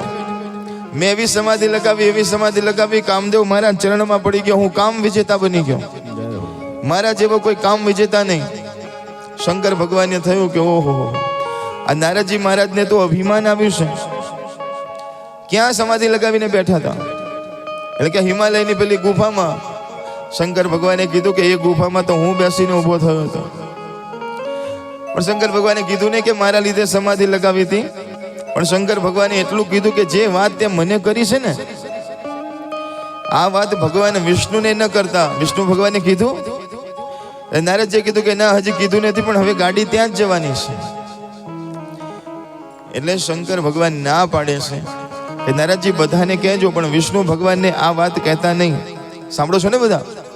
શંકર ભગવાન ગુરુ છે અને ગુરુ કહે છે કે બેટા આ કામ તું કરતો નહીં. નારદજી કહે છે કે કઈ વાંધો નહીં, હું ત્યાં નહીં જઉં. અને જેવા બહાર નીકળે છે, જ્યાં ના પાડી હતી ત્યાં જ ગયા. અને જ્યારે આપણા શાસ્ત્રના વિરુદ્ધમાં આપણે જઈએ છીએ, જ્યારે ગુરુએ કીધેલા શબ્દના વિરુદ્ધમાં જઈએ છીએ, ત્યારે શું થાય છે એની આ કથા છે. નારદજી જેવા વિષ્ણુ લોકમાં ગયા, ભગવાનને બધી ખબર હતી. કહેવા લાગે ઓહો નારદજી પધાર્યા. લક્ષ્મીજી કે નારદજી પધાર્યા, પધારો. ક્યાં હતા? ચાલુ કર્યું ફરીથી. તમને ખબર નથી, હું તો સમાધિ લગાવીને બેઠો હતો. આપણે એવી સમાધિ લગાવીએ. શંકર ભગવાનની સમાધિ તો તોડાવી નાખે કામદેવ મારા તો ચરણમાં પડ્યો અને હું કામ વિજેતા બની ગયો છું. જ્યાં આ વાત કરી, વિષ્ણુ ભગવાનનું મુખ ફરી ગયું કે મને એમ કે નારદ આવે છે તો મને રામની કથા કહેશે, પણ આને તો રામની કથા બંધ કરીને આ કામની કથા ચાલુ કરી છે. હવે આને મારે સીધો કરવો પડશે. કારણ કે ભગવાનનો ખોરાક જ છે ને અહંકાર છે. મનમાં વિચારી લીધું કે નારદજીનું અભિમાન ઉતારવું પડશે. સંકલ્પ કર્યો અને જેવા નારદજી ત્યાંથી નીકળ્યા, હવે સાંભળજો, જેવા બહાર નીકળ્યા ને નારદજી, થોડા દૂર ગયા હશે, ભગવાને એક નવી નગરીનું નિર્માણ કર્યું. એક સુંદર મજાનું નગર બનાવ્યું. એના રસ્તા જુદા બધા કરતા, દેવોના સ્વર્ગમાં ના હોય એવા સુંદર મજાના રસ્તા, સરસ મજાના માણસો હાથની અંદર માળાઓ લઈને ઊભા છે, સ્વાગત કરે છે. મળીઓની તો દિવાલો છે. કહેવાય કે કલ્પવૃક્ષ જેવા વૃક્ષો તો ચારે બાજુ દેખાય છે, સુંદર મજાના પુષ્પો, સુંદર મજાના ફળો. અને એની અંદર નારદજી જાય. નારદજી વિચાર કરે કે આખી દુનિયામાં હું ફર્યો પણ મેં આવું નગર જોયું નથી. આખી દુનિયામાં ફર્યો પણ આવું નગર જોયું નથી. ભગવાને મનમાં કીધું તું જોવે ક્યાંથી? મેં બનાવ્યું જ આજે છે, મેં બનાવ્યું જ આજે છે, તો જોવે ક્યાંથી? નારદજી અંદર જાય છે. બધા નારદજીને ઓળખે પણ નારદજી કોઈને ઓળખતા નથી. આવો મહારાજ પધારો, આવો મહારાજ પધારો. એ નગરની અંદર રાજા છે જેનું નામ છે શીલનિધિ રાજા. એ સ્વાગત કરે છે, સુંદર મજાનું પૂજન કરે છે અને સંતને સરસ મજાનું આસન આપીને બેસાડે છે. કીધું નારદજી મહારાજ તમે પધાર્યા, બહુ આનંદ થયો. તમે કોણ છો? કે હું શીલનિધિ રાજા છું. મને તમારા મહેલની અંદર સરસ મજાનો ઉત્સવ જેવું લાગે છે. કોઈ પ્રસંગ છે કે શું તમારે ત્યાં? એટલે પેલા શીલનિધિ રાજા કહે છે કે હા, આજે નહીં, આવતીકાલે અમારે ત્યાં પ્રસંગ છે. મારી દીકરી છે વિશ્વ મોહિની, એનો કાલે સ્વયંવર થવાનો છે મહારાજ. અને દુનિયામાંથી એમ કહેવાય કે મોટા મોટા રાજાઓ આવવાના છે. મારી દીકરીને જે કુંવર પસંદ પડશે એને માળા પહેરાવશે ને એની સાથે એના લગ્ન થવાના છે. સ્વયંવર છે. હા, પણ મહારાજ તમે બહુ સારા સમય આવ્યા, તમે આશીર્વાદ આપીને જજો, 2 દિવસ રોકાજો. નારદજી કે 2 દિવસની ક્યાં વાત કરો છો? મારે તો તમારું નગર જોવું છે, અઠવાડિયું રોકાઈશ. આપણે તો સમય જ છે આપણી પાસે, અઠવાડિયું રોકાઈશ. હા કે મહારાજ કઈ વાંધો નહીં, પણ ઉભા રહો, મારી દીકરીને જરા આશીર્વાદ તો આપો. નારદજીને બેસાડીને રાડ પાડી કે મારી દીકરીને લાવો. તો ઉપરથી દીકરી એમ કહેવાય કે નીચે ઉતરે છે. આજુબાજુમાં અષ્ટ સખીઓ એને લઈને ધીરે ધીરે નીચે આવે છે. કહેવાય કે વિશ્વ મોહિનીએ જે ઝાંઝર પહેરી હતી, પાયલ પહેરી હતી, આજે ભગવાનની માયા સ્વરૂપ ધારણ કરીને આવી છે. જેવી એમ કહેવાય કે ઝાંઝરનો અવાજ થયો છે, નારદજીનું મન કોઈ દિવસ જાય નહીં, પણ આજે ઝાંઝરનો અવાજ આવ્યો ત્યાં જોયું અને જ્યાં ચરણ ઉપર દ્રષ્ટિ પડી છે, નારદજીનું મન એમ કહેવાય કે મોહાવા લાગ્યું છે. ચરણ તરફથી જ્યાં મુખ સામે જોયું, નારદજીનું મન એવું લોભાયું છે કે ઓહો, આની સુંદરતા તો જુઓ. આજ સુધી ઘણા બધા સુંદર ચહેરા મેં જોયા, પણ કે આવો ચહેરો મેં કોઈ દિવસ જોયો નથી, આવી સ્ત્રી મેં જોઈ નથી. અને નારદજીના મનની અંદર એમ કહેવાય કે વિચારો જાગ્યા કે આજ સુધી હું કુંવારો રહ્યો બરોબર છે, આજ સુધી હું બ્રહ્મચારી રહ્યો બરોબર છે, પણ હવે મારે લગ્ન કરી લેવા જોઈએ. અને જો આવી કન્યા મને મળતી હોય તો હું લગ્ન કરવા માટે તૈયાર છું. આવું મનમાં બધું ચાલવા લાગ્યા વિચાર. એમાં તો પેલી વિશ્વ મોહિની બિલકુલ નજીક આવી જાય છે. કહે છે કે મહારાજ મારી દીકરીને આશીર્વાદ આપો. નારદજી મનમાં કહે છે કે તમારી દીકરીને આશીર્વાદ નથી આપવા, મારે તો હવે તમારા આશીર્વાદ લેવા છે. ક્યારે સવાર પડે એની રાહ જોઉં છું. મનમાં ચાલે છે, અરે મહારાજ જરા મારી દીકરીનો હાથ તો જુઓ, એના નસીબમાં શું છે, એને કેવો વર મળશે. નારદજીએ જ્યાં હાથમાં હાથ લીધો, કીધું કે તમારી દીકરીના નસીબ બહુ સારા છે. જેની સાથે એના લગ્ન થવાના છે એ કુંવર જેવો તેવો નહીં હોય, પરમ ભક્ત હશે, હંમેશા નારાયણ નારાયણ નારાયણના જપ કરતો હશે, એને ભગવાનમાં અતિશય પ્રીતિ હશે. ભગવાન વિષ્ણુના લોકમાં જ્યારે જતો હશે ને ત્યારે વિષ્ણુ ભગવાન એનું સ્વાગત કરતા હશે. એવો તમને જમાઈ મળશે અને આને પતિ મળશે. બધું પોતાનું સેટિંગ કરે છે. સાંભળે છો ને બધા? ભગવાન શીલનિધિ રાજા કહે છે કે બરોબર છે મહારાજ. હવે નારદજીએ વિચાર કર્યો કે મારે જો આ કન્યા સાથે લગ્ન કરવા હોય તો અત્યારે કે હું જે રૂપ ધારણ કરીને આવ્યો છું એમાં આ કન્યા મને પસંદ કરશે નહીં, આ તો પગે જ લાગશે. માટે મારે રૂપ બદલીને આવું તો મારો મેળ પડે. એટલે નારદજી મહારાજ વિચાર કરે છે કે વિષ્ણુ ભગવાન પાસે જવું અને ભગવાનને કહું તમારું રૂપ આપો મને 2 દિવસ, મારે લગ્ન કરવા છે. હવે નારદજી ભૂલી ગયા કે આપણે લગ્ન કરવા હોય તો કોકના બૂટ મગાય, કોઈના સૂટ મગાય કે ભાઈ 2 દિવસ તમારું સૂટ આપો, લગ્ન કરવા છે. કોઈના રૂપ થોડા લેવાતા હશે, પણ જ્યારે કામ માથા ઉપર ચડે ને એટલે ગમે તેવા વિચાર આવે. નારદજી ગયા. પેલા શીલનિધિ રાજા કહે છે મહારાજ ક્યાં જાઓ છો? તમે તો કહેતા હતા અઠવાડિયું રોકાવાના છો ને. એટલે કે મારે અગત્યના સમાચાર આવી ગયા છે, મેસેજ આવ્યો છે, મારે જવું પડશે. અને નારદજી ઉપડ્યા, પણ હવે ચિંતામાં છે. અને માણસ ચિંતામાં હોય એટલે એને ભગવાન યાદ આવે. એટલે શું બોલતા જાય છે? શ્રીમન નારાયણ નારાયણ નારાયણ, શ્રીમદ નારાયણ નારાયણ નારાયણ, શ્રીમન નારાયણ નારાયણ નારાયણ.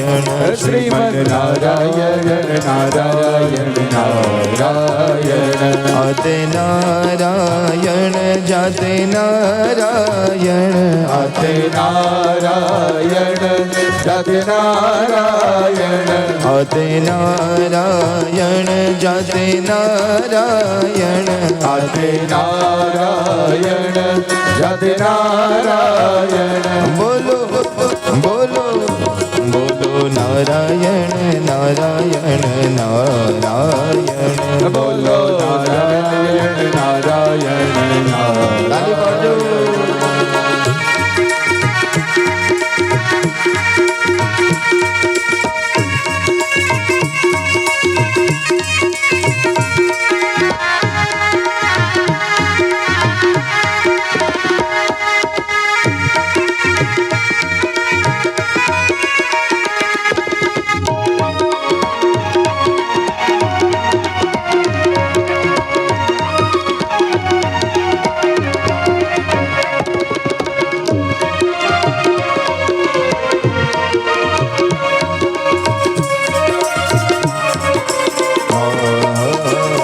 માતા નારાયણ પિતા નારાયણ માતા નારાયણ પિતા નારાયણ માતા નારાયણ પિતા નારાયણ માતા નારાયણ પિતા નારાયણ સદગુરુ સદગુરુ સદગુરુ નારાયણ નારાયણ નારાયણ સદગુરુ નારાયણ નારાયણ નારાયણ સૂર્ય નારાયણ ચંદ્ર નારાયણ સૂર્ય નારાયણ ચંદ્ર નારાયણ સૂર્ય નારાયણ ચંદ્ર નારાયણ સૂર્ય નારાયણ ચંદ્ર નારાયણ લક્ષ્મી લક્ષ્મી લક્ષ્મી નારાયણ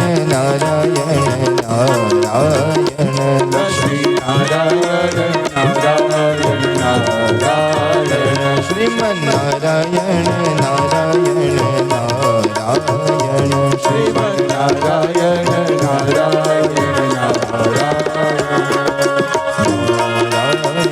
શ્રીમદ નારાયણ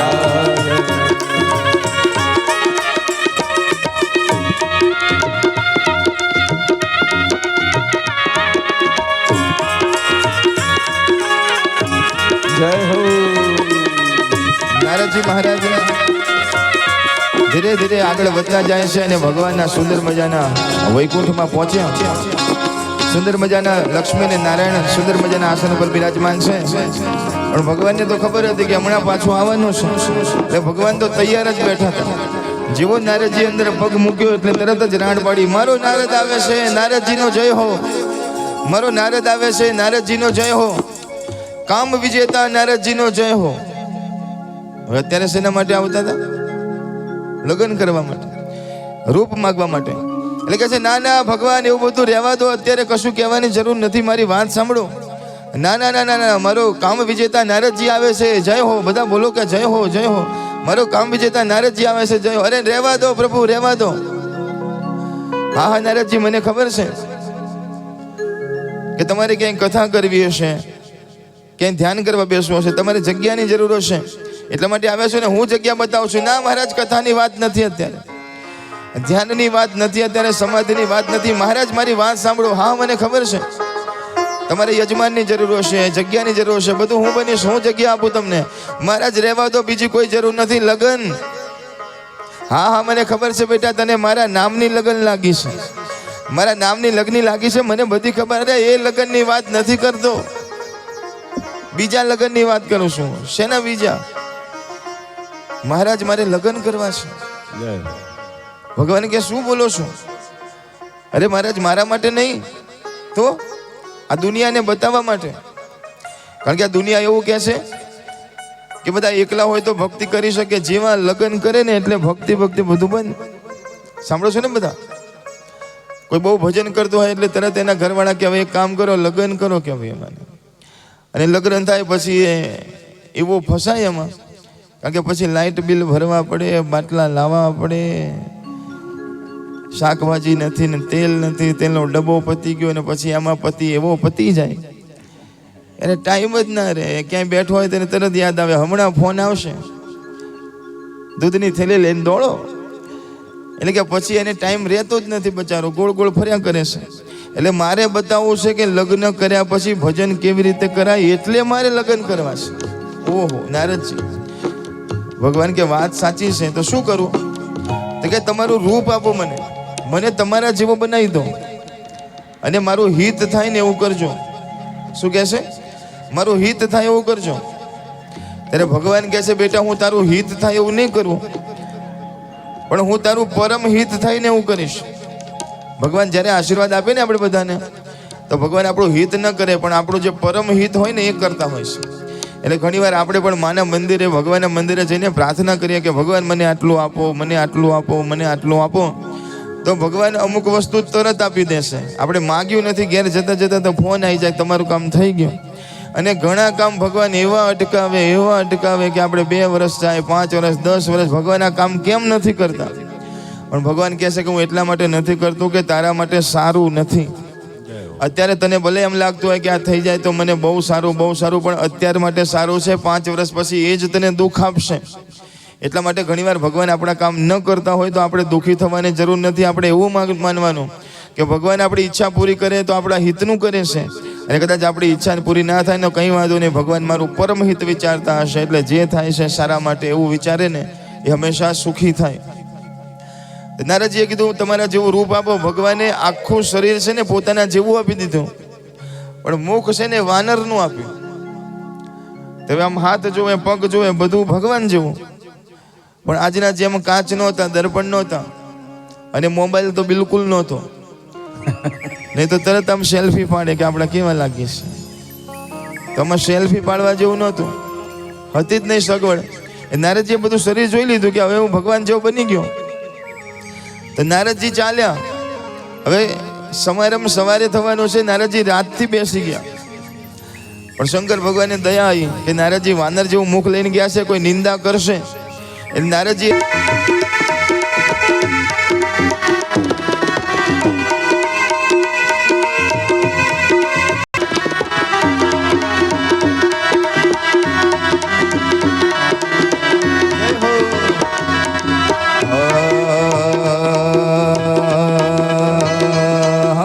યોગીની સમાધિ તૂટી આવ્યા કૈલાસ ધામ.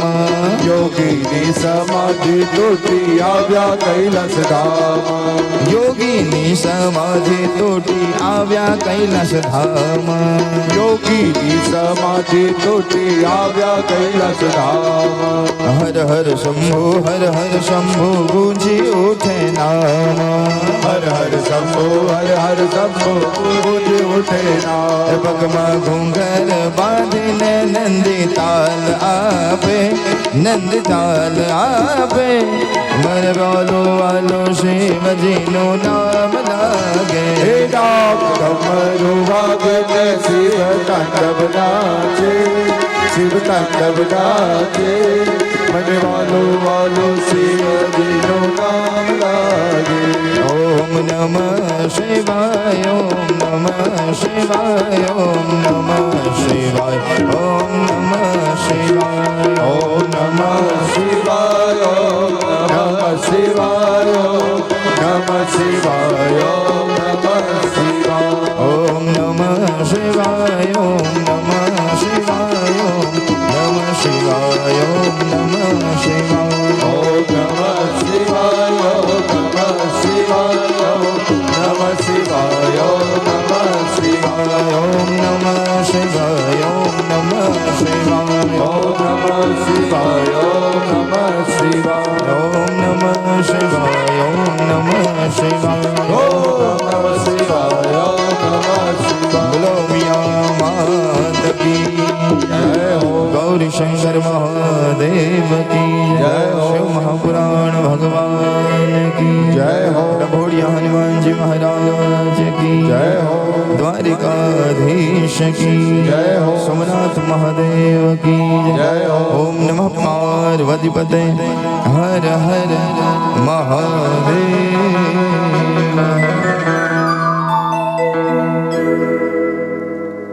देवाधिदेव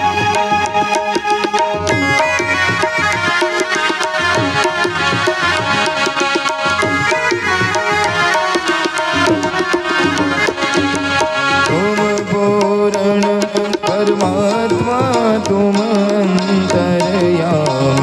प्रभु तुम अंतर्यामी पार ब्रह्म परमेश्वर पार ब्रह्म परमेश्वर तुम सबके स्वामी ओम हर हर हर महादेव तुम करुणा के सागर तुम पालन करता प्रभु तुम पालन करता मैं मूरख खल कामी मैं मूरख खल कामी कृपा करो भरता ओम हर हर हर महादेव तुम हो एक गोचर सबके प्राणपति प्रभु सबके प्राणपति विष विध मिलो दयामय विष विध मिलो दयामय तुमको